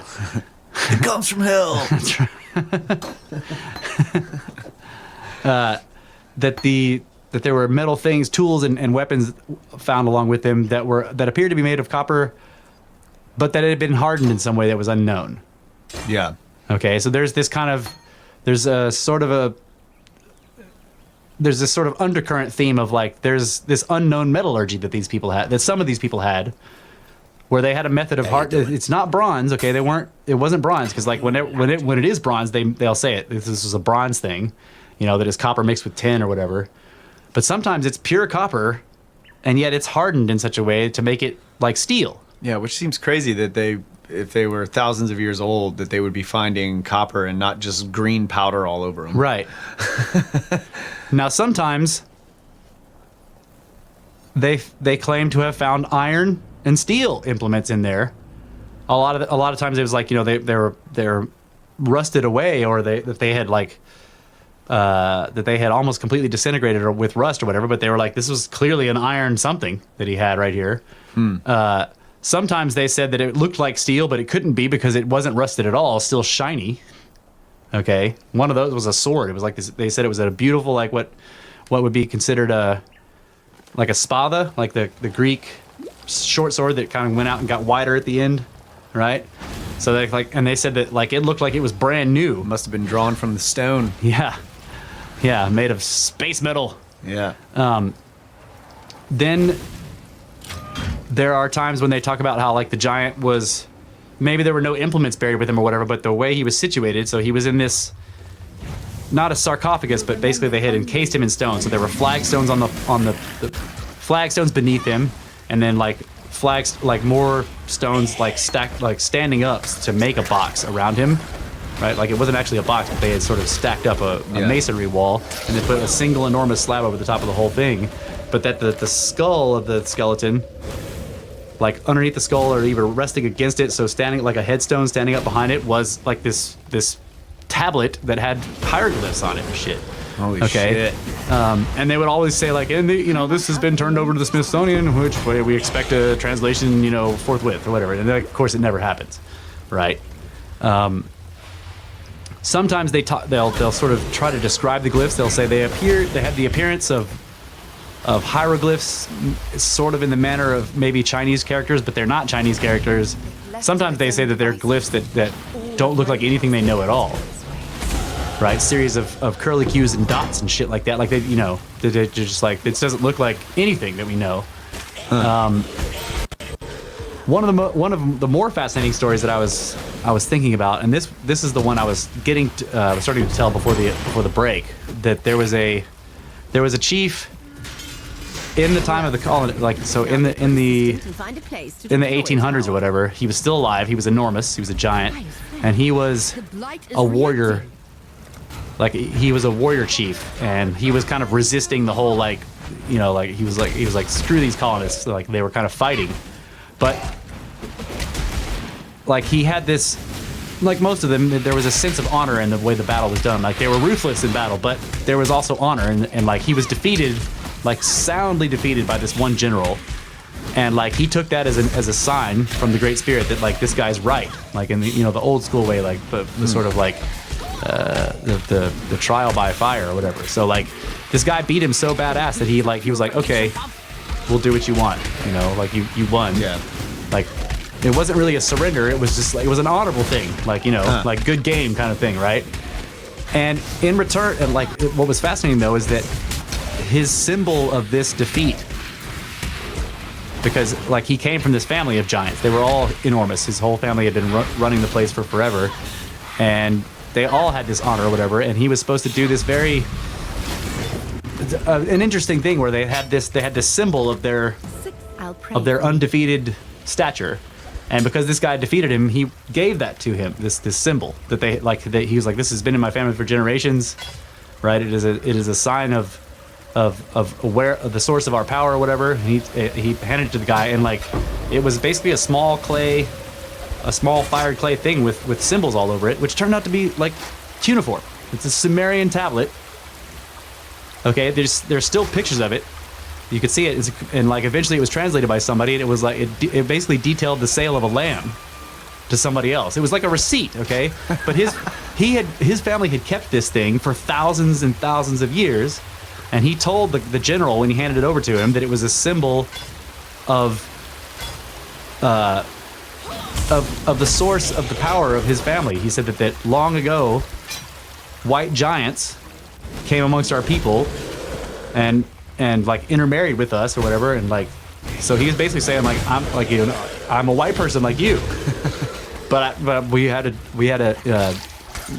giant mix in with our family like a long time ago, and like this tablet he considered to be a sacred symbol of that union of his family with these demigods or whatever, and it was like a Sumerian cuneiform tablet. Holy shit. What was that other thing you were talking about a while back where they found The Fuente Bowl, the Fuente Magna Bowl. Okay, that was in South America. South America, yeah, like that thing can't exist.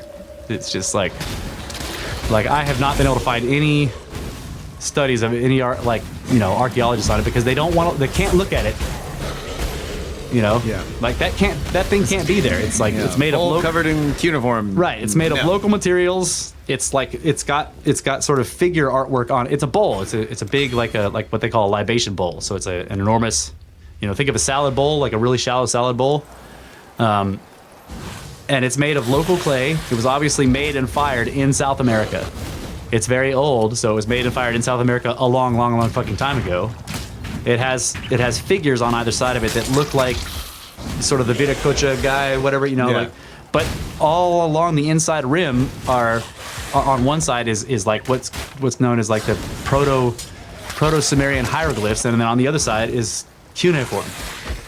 And they basically say things like, this bowl is like dedicated to the goddess whatever, and whatever, something, 3 sheep and 4 goats or whatever, like it's like the same nonsensical translations that they make for all this stuff. But so archaeologists just don't even look. It's in a museum down there in Brazil, and they're just like, so this thing exists, and it's kind of a big fuck you to the global archaeological community, because normally that thing should be suppressed because it can't. It sort of destroys the entire narrative. But Brazil is kind of like, they don't really care about the, they kind of are rebellious against the archaeological mainstream that comes from the United States and Britain. Yeah. They're just like, whatever. So this thing, this little artifact is not. Nobody knows where it is, but there's a picture. There was no indication that it's been lost. I think. Okay. I mean, there was a picture of it. Yeah. And then there, and like the guy, somebody translated it recently because it, you couldn't translate cuneiform a long time ago. So yeah. So they know where it is. That's pretty badass. Yeah, and that also can't exist. Like they did talk about how like this one scholar guy like translated it, but that's all that's been done. He was like, so like. So and so sold a lamb for so and so amount of money to so and so.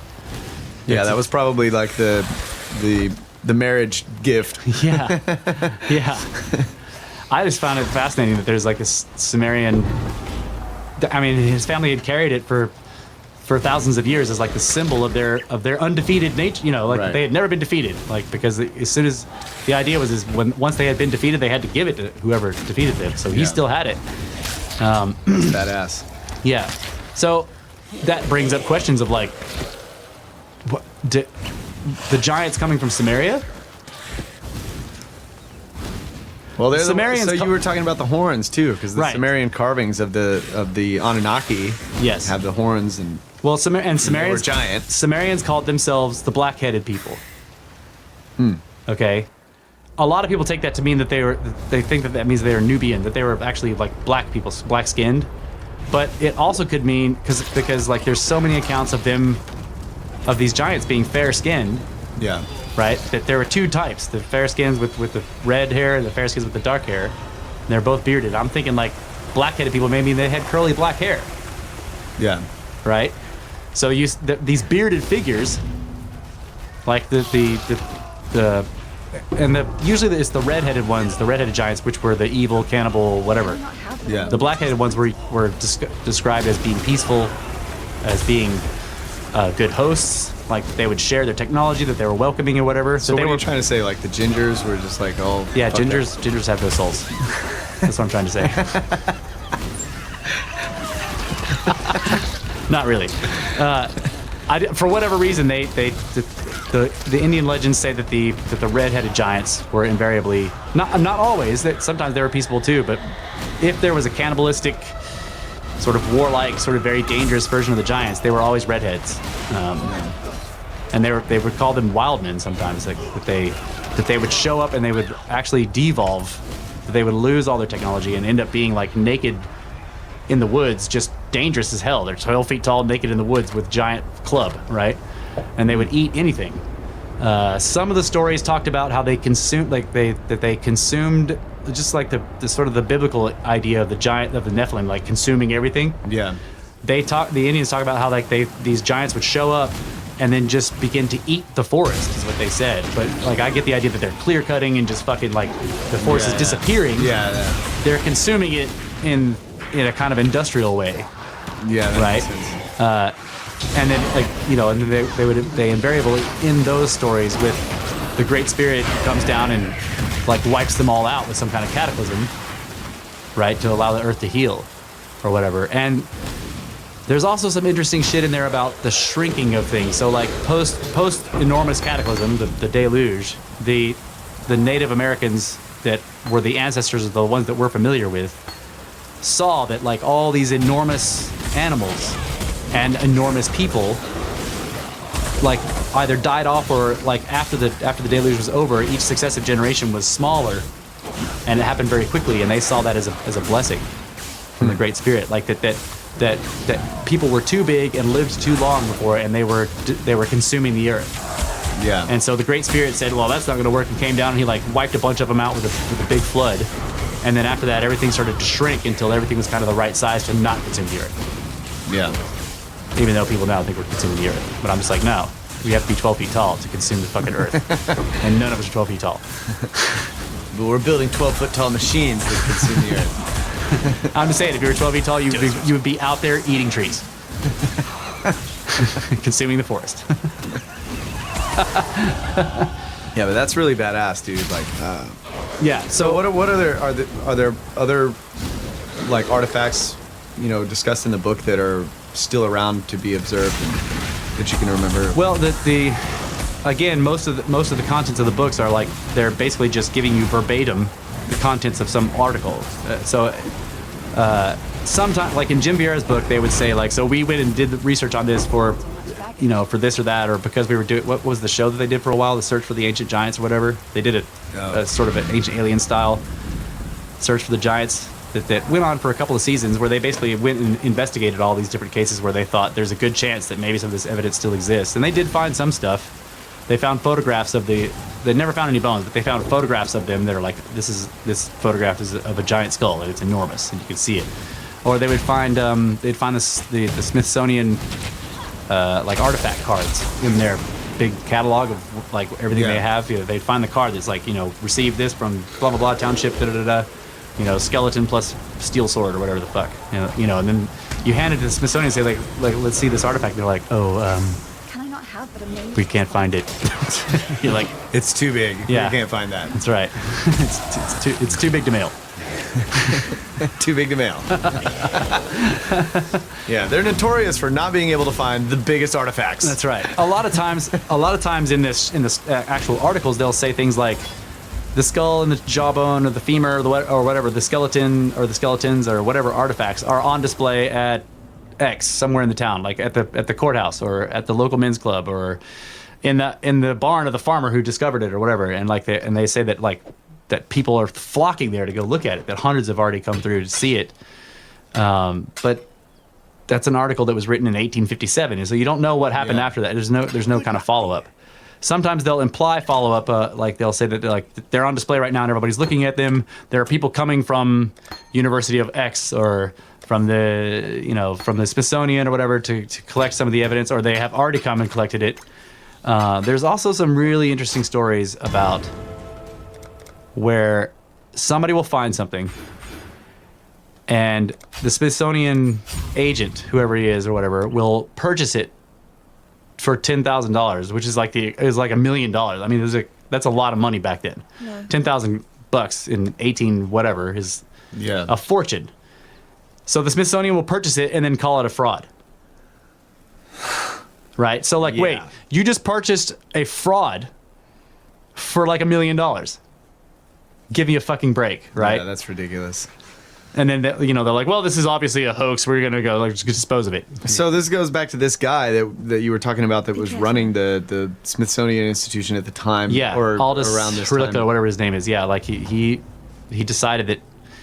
I'm not sure what his motivations were, but it's clear that he decided that he was going to get rid of this whole idea of some kind of archaic mound builder culture that was distinct from the Native Americans.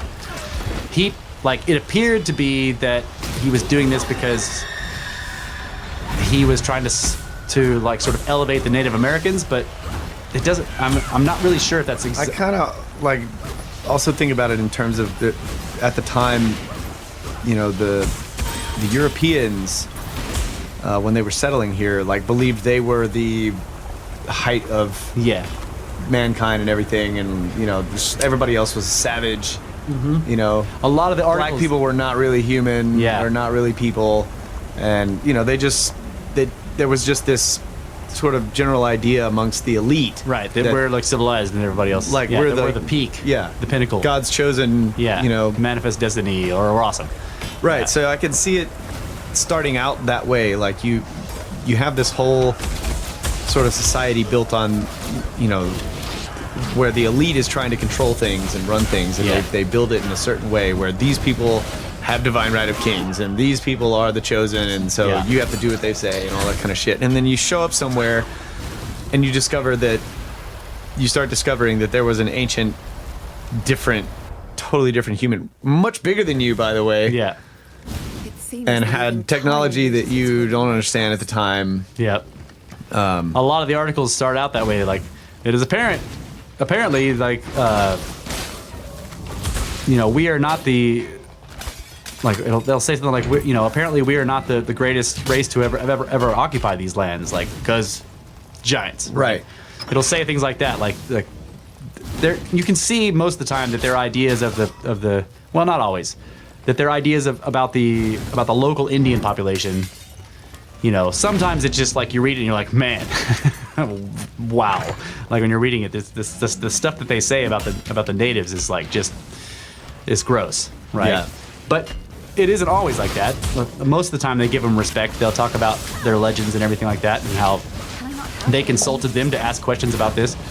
Sometimes it's just it's really negative, but what you always see is that the natives themselves are saying, no, that's not us. Yeah. So this is why I wonder about the motivations of this guy, because it's like he's sort of depicted as like trying to elevate the native, like to get rid of this idea that they didn't do this, they couldn't have.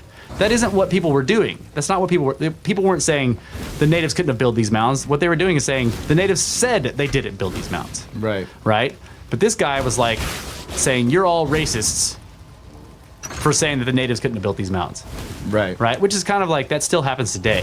Like when, even the ancient aliens concept where people were like, I wonder if aliens were involved in the construction. They're like, you're a fucking racist. You think these people couldn't have done it?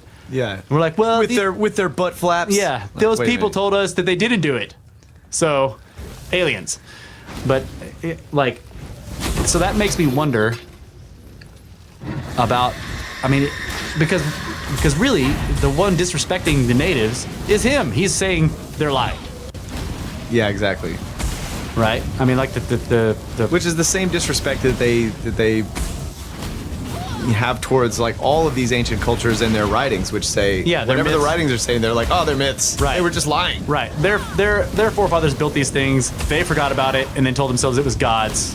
It's obviously bullshit. Like that's incredibly disrespectful. Right. And then when you say, well, wait a minute, what about they say that these other people built it? Oh, you're a bigot. racist. You think they can... No, it's like, no, dude. All the racism is coming from you. Like, it never even occurred to me to say they couldn't do it. I'm just like, they said they didn't. But like me saying that makes you think that I'm saying that they couldn't do it because they're savage. That's coming from your brain, not mine. Yeah. Yeah, I know. I fucked up with the clock and like I clicked the button, but I didn't have the app selected, so it didn't actually start the clock. Oh, okay. All right. So we got to take a break. Again. again. Wasn't that like 15 minutes ago? No, it was 30 minutes ago. So we'll come back to the last segment and probably continue to talk about this because there's still. Yeah, this is bad. What is the name of the book? It's. I know you gave it already once. Yeah, let me give it again. It's right here. I got it. So the one I'm reading right now it was referenced in his book. It's called The Encyclopedia of Ancient Giants in North America, which is awesome. But Vieira's book is called Giants on Record: America's Hidden History, Secrets in the Mounds, and the Smithsonian Files. Hell yeah. Yeah, the last chapter of his book, I'll just say this real quick. The last chapter of his book is phenomenal. Like the entire book is good. It's really good. Like he gives all these accounts. He sort of orders them very well and kind of gives you a good overall picture. But the last chapter is where he gives you the strangest cases, and then they speculate on like what's going on here. What's really going on here? They speculate on the whole like why is there a cover up? They speculate on like what really were these things, these people. That's where they start giving which we're going to talk about in the next segment about the electromagnetic frequency stuff and carbon dioxide and like why everything was gigantic so there's a lot of great stuff in the last chapter. There's also a podcast called The Unexplained, and there's an episode on there where he gets Jim Vieira on as a guest while like it's in the time when Jim Vieira and his partner were writing the book, and it's both of them that get on there. Yeah, it's a really good. Is that like Andrew Collins and is it Hugh Newman or Andrew Collins with him? I can't remember. Yeah, one of those guys. And that was a really good episode. Yeah, good episode. So if you want to get Howard Hughes hear from the authors, they talk about the book and everything that they're doing too. So check that out. I've also noted you know the first videos that he made, where like he gives the whole presentation at the very end, he like kind of flips out and goes off on this like sort of kind of semi-political thing or whatever. He has dropped that entirely because he's like because all the stuff he was saying at the time, he's like, so back in the day there were the people and they obviously were like very advanced and they now he doesn't think that anymore because he sees that like some of them were cannibals and like he has kind of dropped that whole spiel. It's very interesting like that he is a true like. Scientifically he's true to it that he sees the evidence against and he goes with it. It's really cool. Because I mean at first he had these kind of he sort of like threw all these concepts that he had that were basically political and social, from modern political and social bullshit. He kind of threw them onto there, and you could see him like kind of flip out on that shit at the end of some of his earlier stuff. But now he doesn't talk about that stuff at all. He doesn't even go there, because there's all this evidence against it that he's discovered. So I wonder how his banned TED Talks video will fare now that he's released this book. Oh, I don't know. I have it on my YouTube channel. Yeah. Like, 'cause when they got banned, I went and downloaded them and fucking posted it on mine. Fuck yeah. Yeah. I asked him first too. I was like, hey, I've got I actually downloaded, because I live in the boondocks. I downloaded your video to watch it. And when I found out it was banned, I'm like, I'm gonna upload it to myself. And he was like, oh yeah, go ahead. Like, and I did the same thing with Graham Hancock and Richard Sheldrake's banned versions.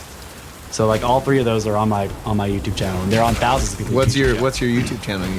It's just Tsurugi is the name. I don't know how to tell people to go there. It's like it's just Tsurugi, Tsurugi.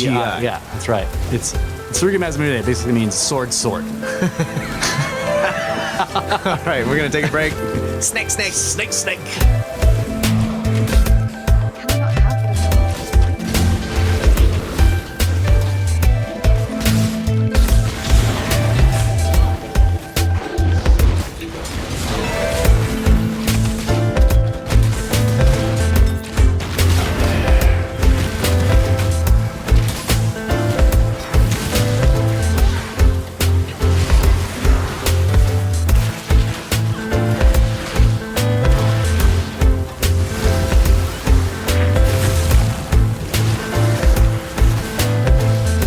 Welcome back, ladies and gentlemen, scriptards and all the rest of you.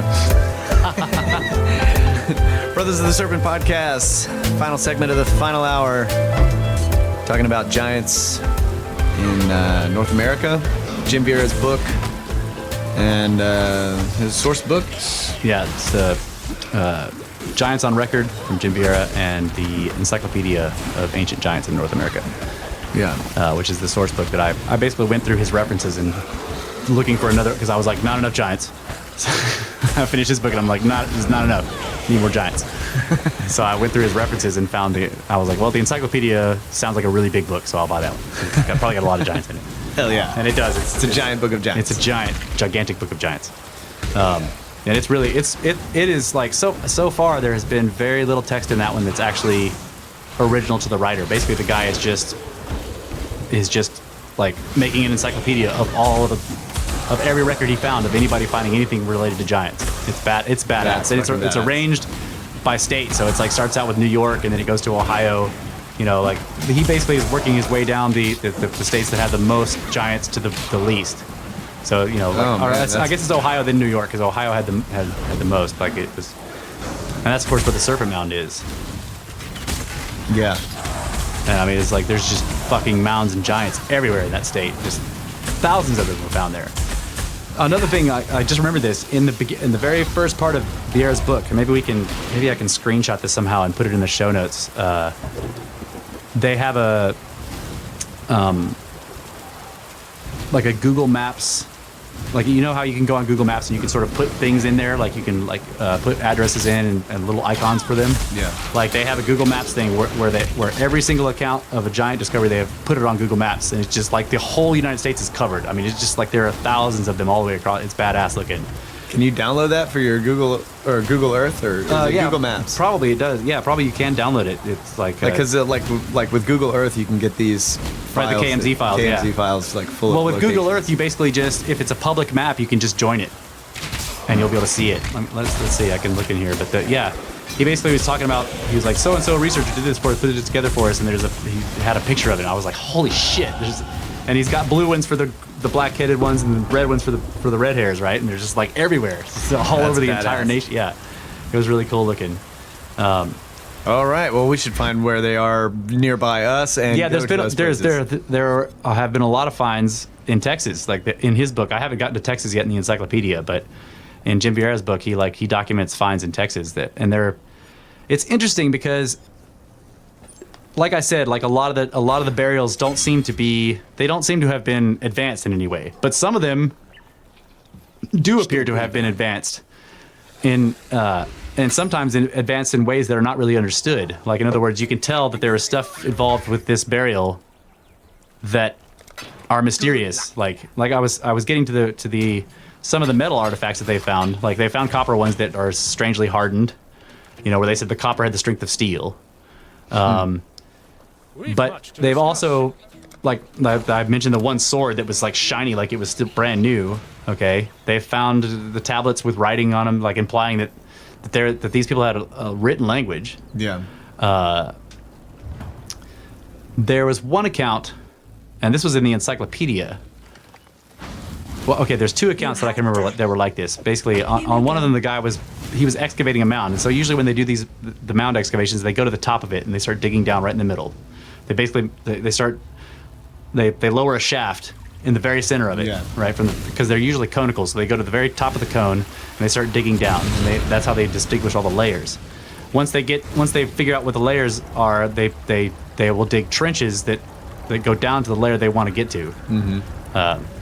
And sometimes the mounds are enormous. So, you know, they dug a trench that was 150 feet long on the north side, you know, and then and it was like 12 feet deep, and then they did another one on the west side that was like 75 feet long, and it was, you know, 40 feet deep or whatever. And like they're enormous mounds. But there was one mound, and I think this one was in Ohio, where they were doing the excavation, and they had already found a bunch of artifacts. They had found enormous skeletons, but they abandoned the excavation attempts because they got freaked out by the hollow sound that their picks were making when they were digging. Oh man! And you know, so they started to imagine that they were standing over a very cavernous, and that potentially they would, with another strike of the pick, it would break and they'd fall in. Oh my god! So they stopped digging, and that's where it ends. And I'm like, wait, like no. Like they never dug anymore? Yeah, let's go back with GPR. Like go down and dig in or something? Yeah, so that, you know, that indicates that the earthen mound was actually put on top of some other stone structure of some kind. Yeah, perhaps, yeah. And I had started to talk about the clay. So they had some way, like when they didn't use stone, they had this yellowish clay that they fired, and like the people, the accounts will talk about how there are pillars that they would fire these like 12-foot tall, or yeah, like a foot tall and a foot in diameter cylinders of clay, and stack them up to make columns. And that the columns would be in there holding the ceiling of fired clay up, right? Wow. And the idea that you could do something like that, like basically make an enormous clay, like fired clay, I don't know, container that would then withstand like thousands of years of Mississippi rain and just, wherever they find it. Like, that's astonishing to me. Like, so the yellow clay must be something special, because anytime they talk about hardened clay, it's always yellow, and they always say like, it didn't come from here. We don't have any yellow clay. This is another one of those things that we've talked about before, where there are all these accounts from newspaper articles or wherever, different accounts written by journalists from different places and many, many years apart from each other. And so many of them have the same strange elements to them that it's like, it's hard to imagine. Okay, I guess it would be. Some people take that and say, like, see how they're all the same? That means they're all hoaxes. And I'm like, well, like, how did this small town over here in the West Coast know about this small town's newspaper hoax? I guess the more legitimate point would be at the same time. Like, during the same year, there's, like, cities or little towns from places that are far apart that are putting out stories of these discoveries right around the same time period. Right, so when it's very unlikely that they would have had communication between them about it. Because the argument against the effect, like look how they all say that that the bone was so big that they put it around the jaw of the biggest guy there, and it was or how they all say that that the bones crumbled to dust, and they point to this as the idea that like this was an ongoing 100-year-long newspaper hoax, right? Right. Whenever reporters didn't have anything to write about, they would write this hoax story about finding giants. The problem with that is there's many problems with it, but the two main ones that I see are most of the vast majority of the stories referenced real people that lived in the town that were of high reputation. You do not, as a newspaper, write hoax stories naming high reputable people and get away with that. Like, that would infuriate these reputable people, right? They're on their way. That kind of belies the whole hoax, the idea that it's just a newspaper hoax, because that would ruin the newspaper to reference the judge and the doctor and the guy that ran the Freemasons. That would destroy the newspaper if they were putting lies about those people in a. Right. I mean, that would just. That's a good point. Yeah. The other strong evidence against it is so yes, you could say well, in the late 1800s, early 1900s, everybody knew about the mound builder giants, blah blah blah, so you could newspaper hoax it. But in the beginning, the early 1800s, when all these stories started to appear all over the United States in all these little small towns at close to the same time, that's the time when it is weird for it to be a simultaneous hoax, right? All the stories were consistently like that. They so. Okay, so you didn't start out with one giant hoax, right? Newspaper hoax that had all these characteristics, and then one that had totally different weird characteristics, and another one somewhere else that had completely different. And they eventually consolidated. Yeah, right. no, they all start out with the same strange characteristics. That's right. That's right. Yeah. And what really it appears to be kind of like that the Lincoln speech that he wrote for Niagara. Everyone knew. Right. It was common knowledge about, it's only very recently that this has kind of been suppressed to the point and removed from our education and completely, so that to where people find it strange, where they're like, what, giants? I didn't heard anything about any giants. And so it's easy for them to reject it. Well, back in the all the way up to the 1950s, it was common knowledge that the mounds of the United States were full of bones of Native Americans, but also bones of giants that were much older than those apparent burials, and that many of them had strange characteristics, like full copper plate armor and symbols that were unknown, and sometimes metallurgy that hinted at unknown science. And so I talked about the mound where the guy, they dug down and then they got scared about this hollow sound, right? There was one where, in this particular one, I think the guy was basically plowing, and he was plowing a field that his family had owned for a long time, but they had never worked it. It was a pain in the ass, full of rocks and shit, right? But he had finally decided, like, I'm gonna go down there and I'm gonna fucking plant something in that field. So he goes down there, he's trying to plow it. Go get your root twin. Yeah, that's right. Spiders and It's bacon. like that. Plow It's that field. Yeah, it's a lot like that. Like, what did he call that field? Can I not have the name? I had a funny name Son of for a it. bitch. Yeah, son of a bitch is what it was called. Son of a bitch. The name of the field was Son of a Bitch. Like, each successive generation had plans, like, I'm going to plant rutabaga down there. It'll grow great amongst all them rocks. Anyway, this guy was plowing this field, and he noticed that his plow, like, sort of kind of runs across this flat stone, like a big one, right? So he's plowing or whatever, and it just it glides across this flat stone, down to the ground. So he ends up pulling up a slab, and it I was expecting, like most of the stories where there's a slab on top, for it to just be like a sarcophagus kind of deal. No, he pulls it up. It says he pulls it up, and it opened a vault. Okay, an enormous black space that they couldn't see the bottom of, and that he could not get into because of this horrible air was coming out of it. In other words, the air was stagnant and stale from being in there for 10,000 years or whatever, right? Like, even if there's nothing, like, obviously there's not going to be anything rotting in there anymore, but if air just doesn't move and it stays trapped, it can be deadly. It can just turn into toxic gas, right? So he opens it up and he's like,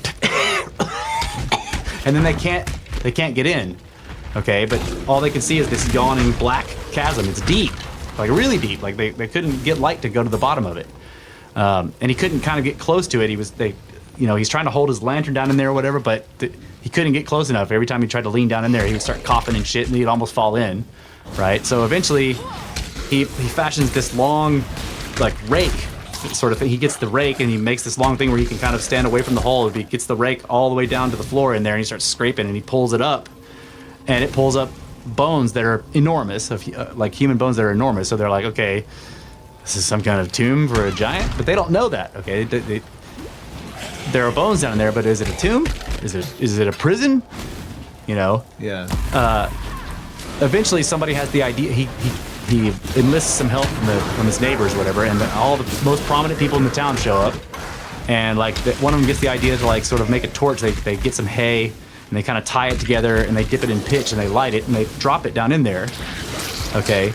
Now they can see, because there's a little bit of light from the thing burning on the ground down there, and they see that it has multiple rooms. That it's basically made of extremely finely worked, very large stones, and then there are multiple doorways that go into, like, other chambers, but they never can go down in there because the air is so horrible. Okay, so that's a huge place, right? That's and it stops there. I'm like, so they never went in? Like, again, I'm like wondering, like, what? Okay. There's a freaking drive-by journalist even back then, man. Yeah. Damn it. But I just have to wonder, like, did they never go in there? I mean, like, you could tell that a lot of times when people find stuff like this in these stories, some kind of gold fever hits them. Like this like, oh my God, there's going to be ancient treasure, and they just destroy everything trying to find gold and shit. Okay. Yeah. There seemed to be that starting to happen with the rake thing. Like, he was just willing to jam something down in there and just like mess, just like rake it around in there and fuck shit up or whatever to pull up what, maybe he's hoping for necklaces to be dangling from it or something, but he pulls up bones, and that kind of makes him chill out a bit, because all of a sudden now you're dealing with dead stuff, right?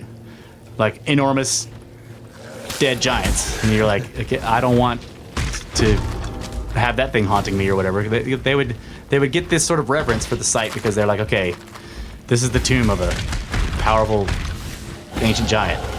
So they stopped the gold fever, but then they couldn't ever get in there. But they described this below ground enormous place, and then they just stopped with that. And I'm just like, wait, like, yeah, that's just where the journalism stopped. Right, that's what I mean. The story stops there. And they also said that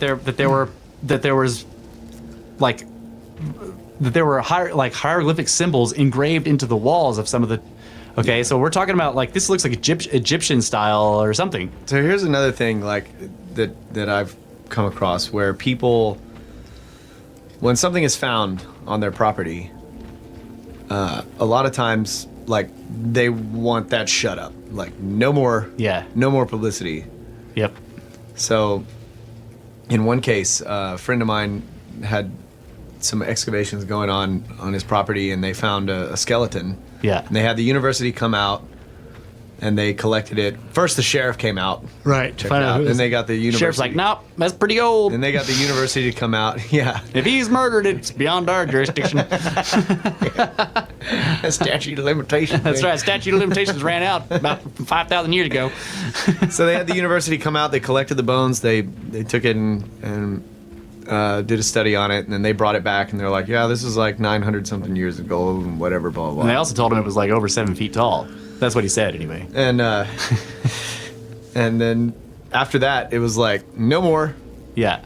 Done. Close it up. Like, that was too much fucking shit to deal with for this property owner that wanted privacy. Right. Privacy. So, you know. Yeah. I'm sure that is the case in a lot of.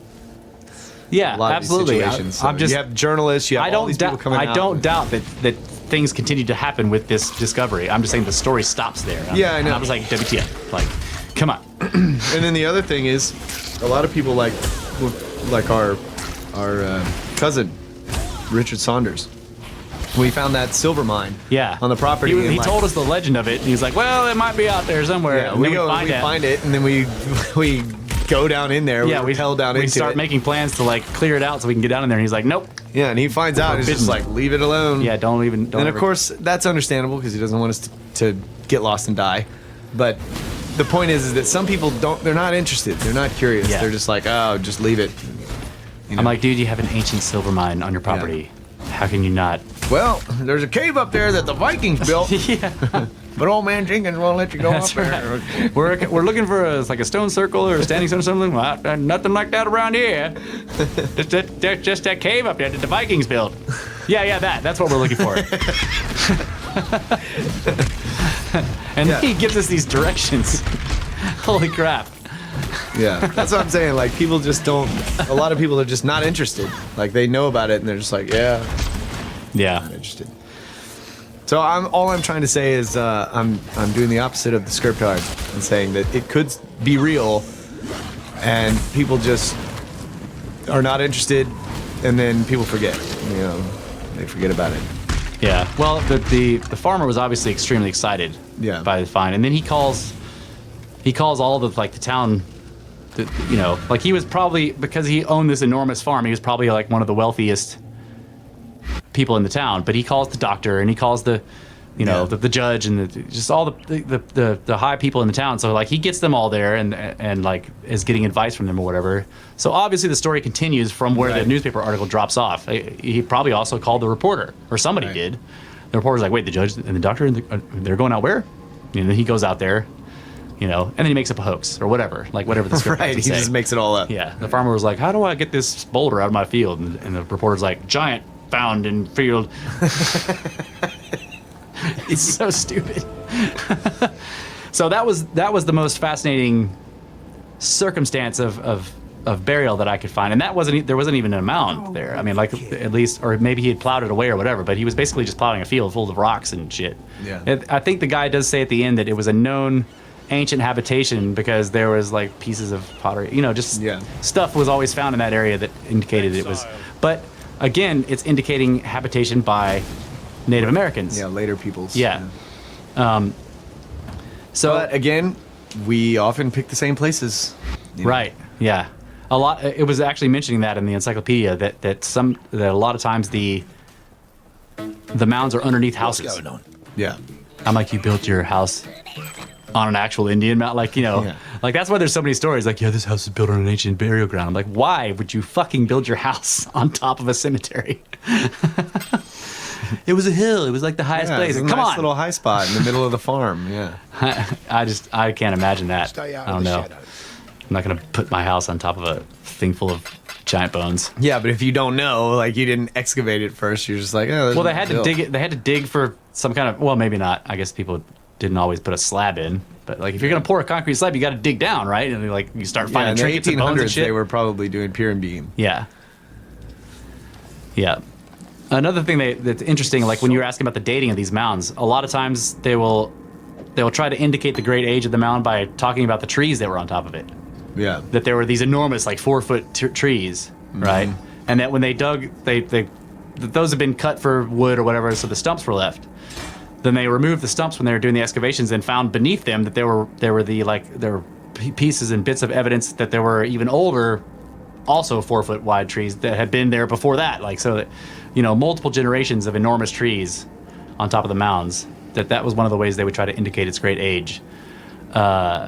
Sometimes they would talk about, the typical, like, these two boys, like, go out in the woods, right? And they find a giant skeleton wrapped up in the roots of a tree. Like, the tree had fallen over in a storm and picked the... Oh, man. That's why I always check trees that fall me over. too. I'm like, oh, this got a fucking giant sarcophagus caught in its I roots. did the same thing, dude. Like, I walk around the backside to look at the dirt underneath the tree and see, like, how many arrowheads are sticking out Right, of this because, thing. like, that no one's looked in that dirt for a long time because that tree's been there the whole time. And sometimes people would find, like, a skull just hanging on one of the roots, and you're just like, how come that never happens to me? Like, I've looked at thousands of trees that have fallen down and never found anything like that. Yeah, Joe, our old boss, like when we were clearing, told a story about how he was driving the skid steer and he got these huge hydraulic shears and looks like a beetle pinchers or whatever on the front of the skid steer. Go to cut a tree and sometimes you can't cut all the way through the stump, but you can pry it up. Like you get the shears as far closed as they can get around this massive tree, and then you start prying on it and you can rip it out of the ground. And he did this around this big ass tree and like rips it up and lifts it up with the skid steer, and there's just a freaking hole underneath, and it was just black, like down in there. And he was like, I just set that tree back down on that hole. I was like, no, dude, no. Where was that? Yeah. Yep. Yep, he just freaking opened up the entrance to something Damn and it. just set it back down. Uncurious people. Yeah, I know. How could you not just fucking climb down in that hole? They found a cave one time, and I was like, where is it? Take me to it. Yeah. And they showed me where it was, and the next day I showed up with my freaking All your like gear. climbing rope and all this stuff, and like I was like, all right, because he didn't want me to go into it. And You're like, I'm off the clock. Yeah. I show up with all the climbing gear, and I'm like, here's the end of the rope. It's 150 feet long. That's right. So you can hold it. And if you get scared, you guys can pull me out of here. And I go down in If there. it goes slack, don't come after me.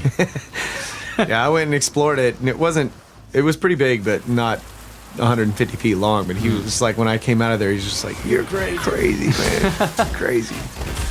Can't believe that. People have been exploring caves for a long time, man. We had to live in them back in the day. Yeah, and that's, pretty much all the stories of people going off and showing back up and being geniuses. They went into a cave at some point. Right. Came out and they were fucking They genius. came out in a cave in like Untersberg in Austria or something like that. Disappeared into a cave in Rochester, Vermont. Showed up in Untersberg. So, one of the things that he goes through in the last chapter of the book of Giants on Record, he talks about. He's sort of they're asking the question, where did these giants come from? There's a lot of indication that they came from ancient Middle East, right? So he does kind of go through some of the evidence. Like he talks about, like there are people that sort of like look at this solely from the perspective of like the Nephilim from the Bible, right? So he references some works that people have done where basically they're saying like the Bible says that there were these giants, there were the Nephilim or the Raphaim or the Anakim, right? He lists off. He's like, yeah, so there's a lot of giants in the Bible. He lists off the names of every single one. There's like an enormous list.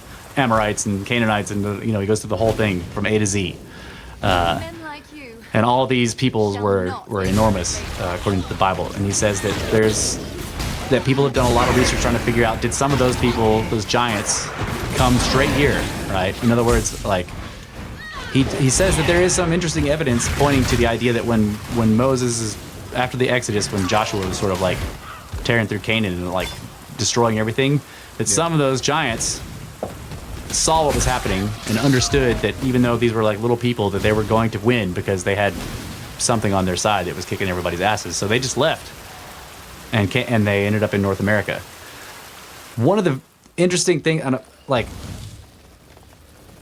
okay, you remember that there's this sort of, we kind of make fun of it sometimes, like maybe when we're talking about flat Earth or whatever, but the idea that the world is held up on the back of the shell of an enormous turtle. Yeah. That imagery,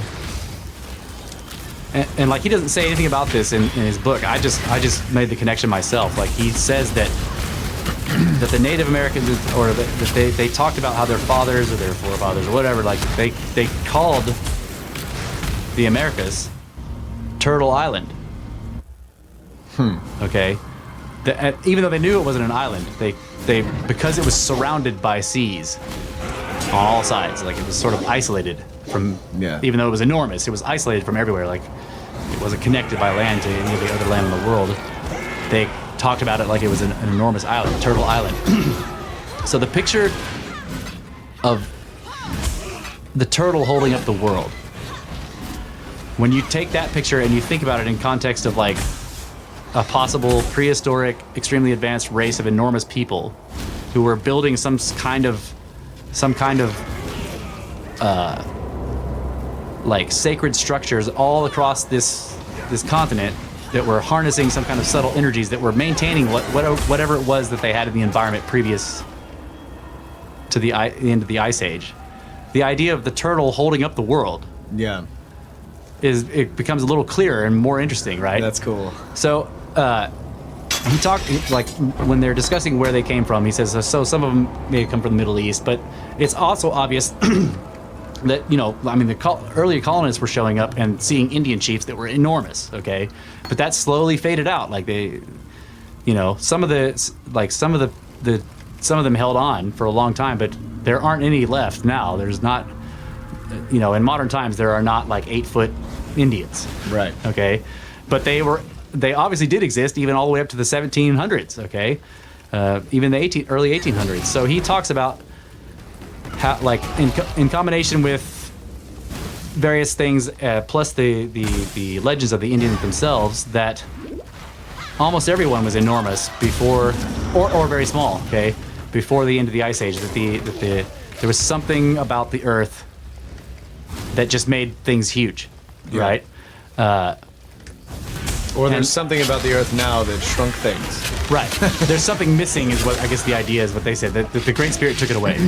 But, so they reference some stuff from the University of Kyoto in Japan, how they had done all these studies with EMF, electromagnetic fields, specifically ELF EMF, which is extremely low frequency electromagnetic fields, that they noticed that when subjecting an organism of any kind, animals or whatever they were doing it to pulsed ELF EMF fields, that the animal would just spontaneously begin to grow, even if it was, mammals have have an early growth cycle and they stop, right? I don't think there's any mammals that just continue to grow like fish or whatever. Yeah. But that when they would subject these animals to this pulsed field or whatever, that they would start to put on mass and not get fat, but they would just get bigger. The bones would increase in size. So they started to look at this like on the cellular level, and they saw that like somehow these fields, these pulsing fields, were causing all this bone growth to take place, and then the body correspondingly is adding on muscle and putting on tendon and shit, and like the whole thing is basically just increasing in size, right?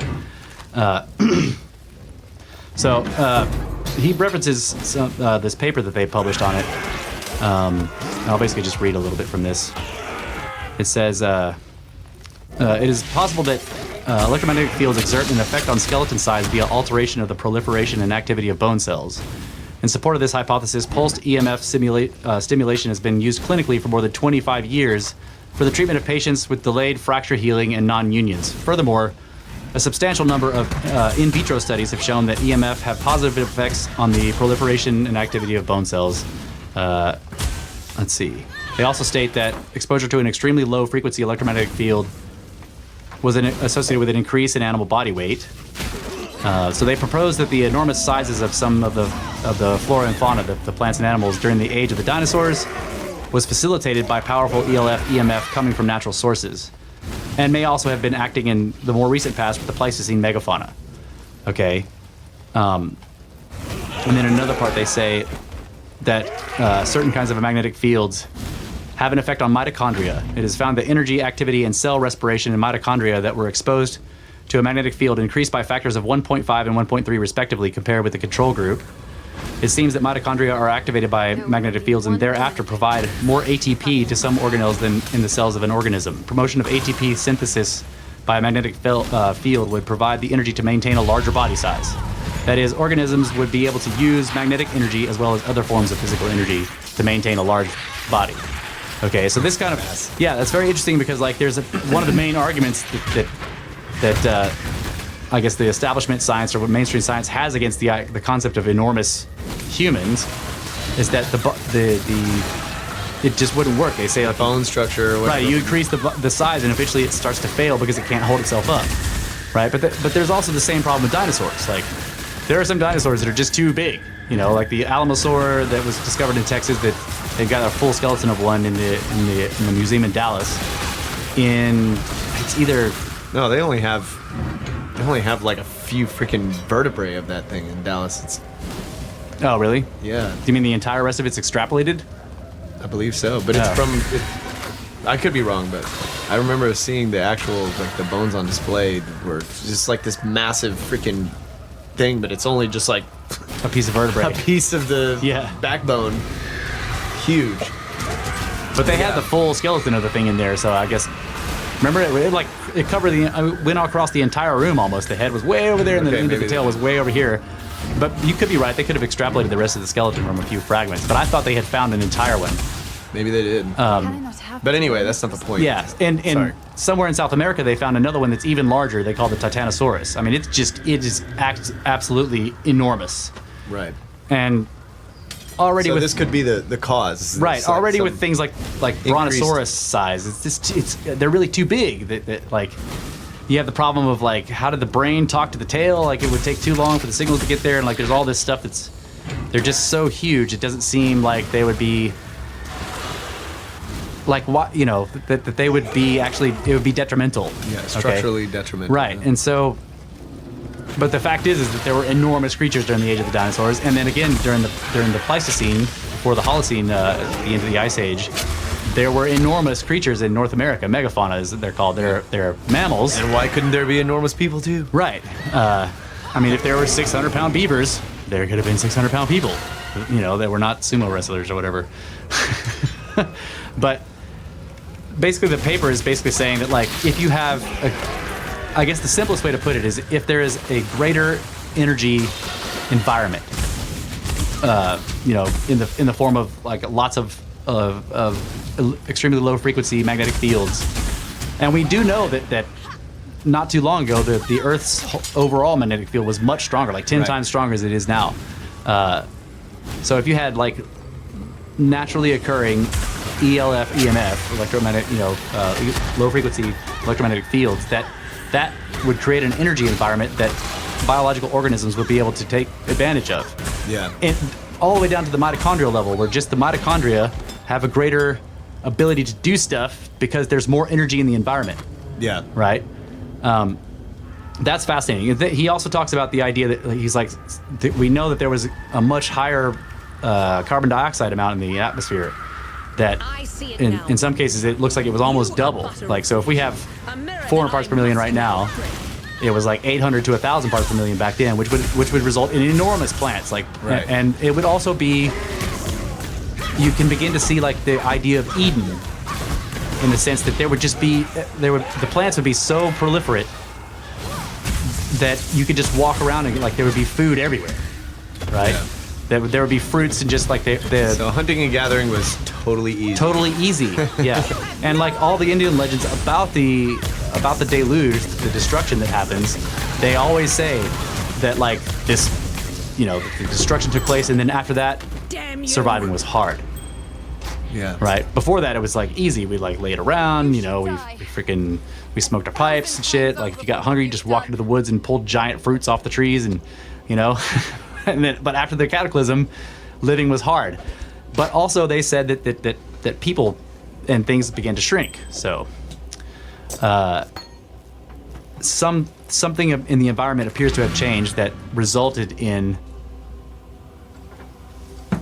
the loss of the megafauna. Like the megafauna were killed off in extinction events, but there are still beavers, right? There are still mountain lions. They're just not as huge as they were before. So Bye. what appears to have happened with the humans, and the giant humans lasted a lot longer. And Jim Vieira they're speculating on this, is that the reason why they were able to last for so many thousands, like 10,000 years after the end of the Ice Age, before they really just completely faded away, is because their ancestors right afterwards had facilitated they had sort of tried to amplify this natural energy that used to be everywhere, but that was now very weak, but was still in certain places. Yeah. They tried to amplify it by using certain stone structures and shit like that. So the mounds and we were talking about the telluric currents and all that kind of shit, and so and it's known that there are certain places on the planet that have been considered sacred for forever. And they're sacred for multiple reasons. Number one is that people have just thought it was sacred for forever, right? But the reason they think it's sacred is because many people have spiritual experiences there. In other words, that there's something about that spot. Yeah, there's some kind of energy going on there. And so people have been building stone structures, whether they're uncut stone circles or massive Spanish cathedrals, whatever. That people have been building stone structures that harness sacred geometry. Yeah. In some way or another on those sites, to the point now where some of them are mounds because there's layers and layers and layers and layers of. And then there's been some studies on the pyramid structure itself and how it focuses energy.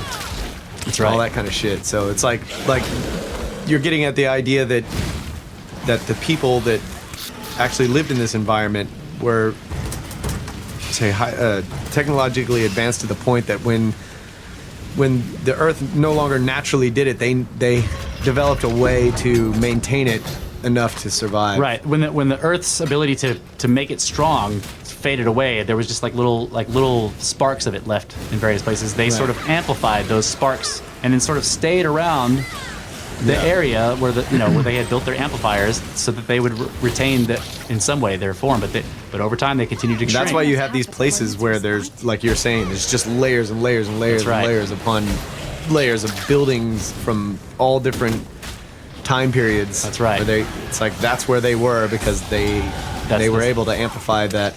That's right. Environment. And he talks that about energy level. Yeah, and he talks about so the Earth's magnetic field itself is weakest at the equator and gets stronger as you approach the poles. Okay, so and it's fascinating. I can't remember what he called it, but there's some scientific, not a law, but somebody discovered this curious fact that the closer you get to the poles, the larger things tend to be. Oh shit. Okay, so and this is also true with the giants. When you see when you're reading the giant reports, the farther north you get, or the farther south, towards the tips of South America or up in Canada or whatever, they become enormous, right? So up in New York State, Vermont, they're freaking 12 feet tall or whatever. Farther south they get shorter. Well, it depends on how old they are too. The older they are, the taller they are as well. Yeah. That's freaking fascinating. Yeah. So over time they shrank, and also north south. Closer to the equator they were, the smaller they tended to be. Somehow this is connected to the fact that the pendulum. I know, right? It's somehow we've been talking about the way it moves at the poles. That's right. It's fixed to the distant. Because the closer you are to the pole, the more connected to the stars you are, rather than the planet. That's badass. If you hang from space, you get tall. Man, that's really cool. I would like to go into that some more. I'm going to look into that too, and maybe we can do some more on that whole area of topic or discussion next time. So I'm still reading. I've just started this encyclopedia, so by the time next week I'll have gone through a whole bunch more of it. So I'm sure I'll have more to say. Hey, I'll jump on the giant bandwagon with you, bro. Sweet, giant bandwagon. We can do another giant show. We're going to have a gigantic show on the giant bandwagon. Is it a giant band wagon? So I think that's about it for this week, ladies and gentlemen. So Russ changed his YouTube channel to Brothers of the Serpent. Brothers of the Serpent. But we're still not sure how to search for that, but you can give it a shot. Yeah, my channel on YouTube is Brothers of the Serpent. Go find it. I don't know how to do it. I tried searching. Look up some Jim Vieira stuff on Russ's YouTube channel. Yeah, if you, I think there's a channel search. So if you go to the channel search in YouTube and search for Brothers of the Serpent, you'll find it. But if you do the video search, if you try, you can. The best way to find any one of my videos, which will lead you to my channel, is I tried it at home. If you, because a lot of my videos are prefaced with that sort of like. So if you put I tried it at home, cell phone EMF or something like that, you'll find my video. You guys can get a hold of us by emailing us at brothersoftheserpent@gmail.com. You can go to the blog, which we're still working on. I mean, it looks cool, but it's not fully fleshed out. Hopefully, I'm going to find somebody who can work on that for me. I've got some prospects on that, but not yet. But anyway, you can go there. It's brothersoftheserpent.blogspot.com. You can put comments on the shows. You can post questions. You can post things that you guys want us to talk about. If you want to hear us discuss a particular subject, as long as it's not, politics. I mean, we'll do some. We kind of squeezed in there a little bit earlier in the show, but we try to avoid that topic for the most part, unless it's ancient politics is fine. Because we want to piss everybody off. That's right. Not just like trying to piss a off certain everybody. portion of the population. Right. I'm not going to be satisfied with pissing half of the population off. I want to piss off everyone. That's right. So I can't risk talking about politics and ingratiate half the population to me.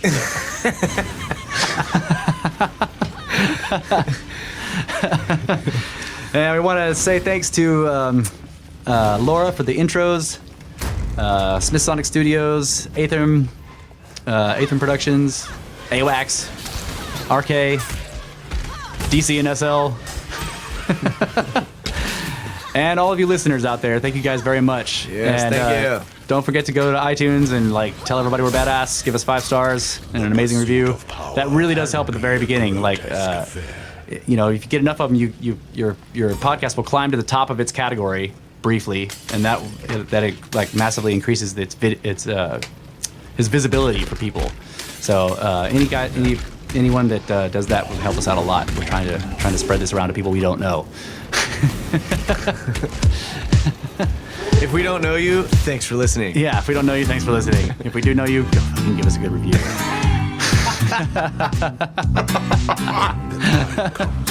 And that's it for this show, ladies and gentlemen. Good night. Adamu. Go find me some gold. Dig up some giants. Snakes. Giant snakes.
influences reside in dark places.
I not have but a moment's respite?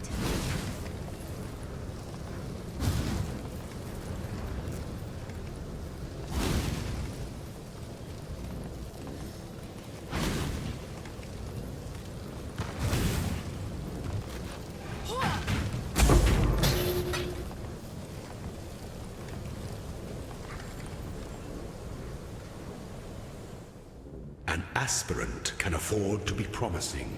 An emperor must keep those promises.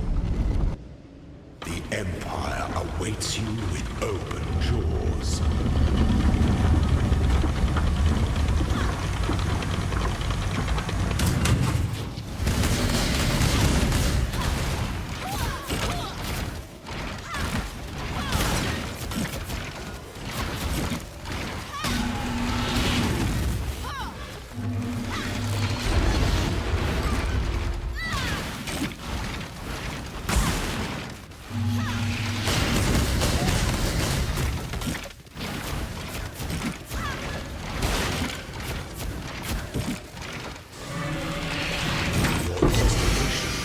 Is more dangerous than the journey, Ascendant.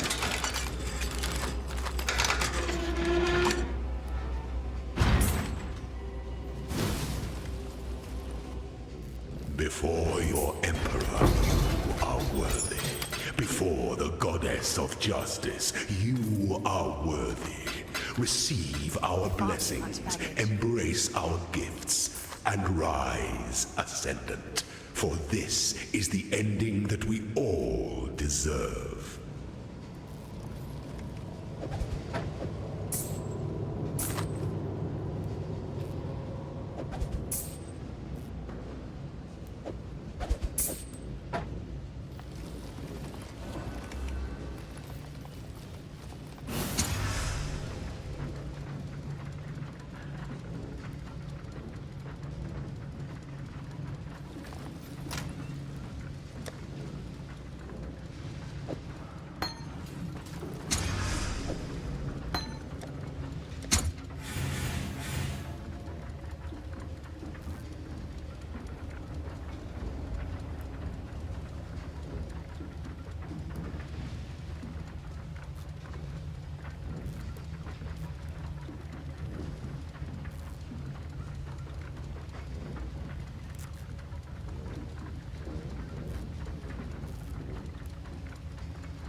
You are the sculptor, crafting your destiny with the clay of mind, body, and purpose.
You are the...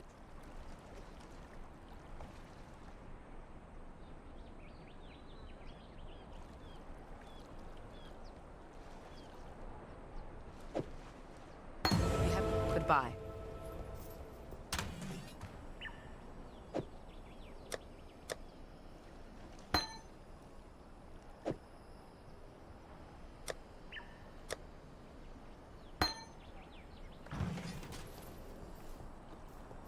Pieties off.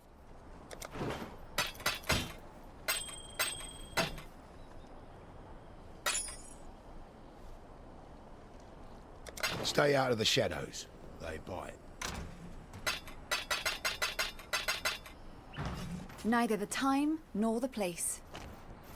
Decisions must be...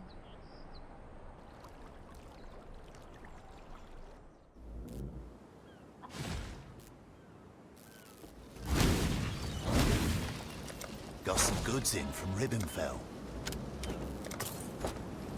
I see ya.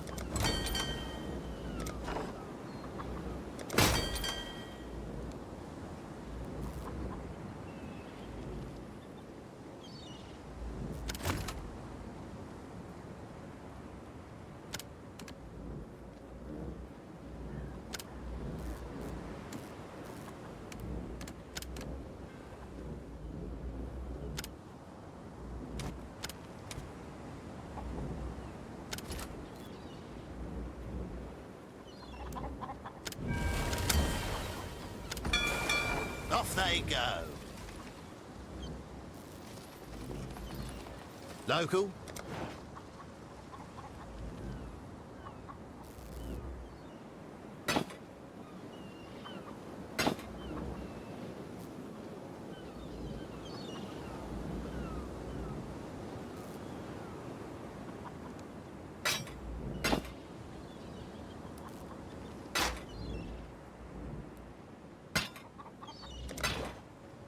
Don't give up.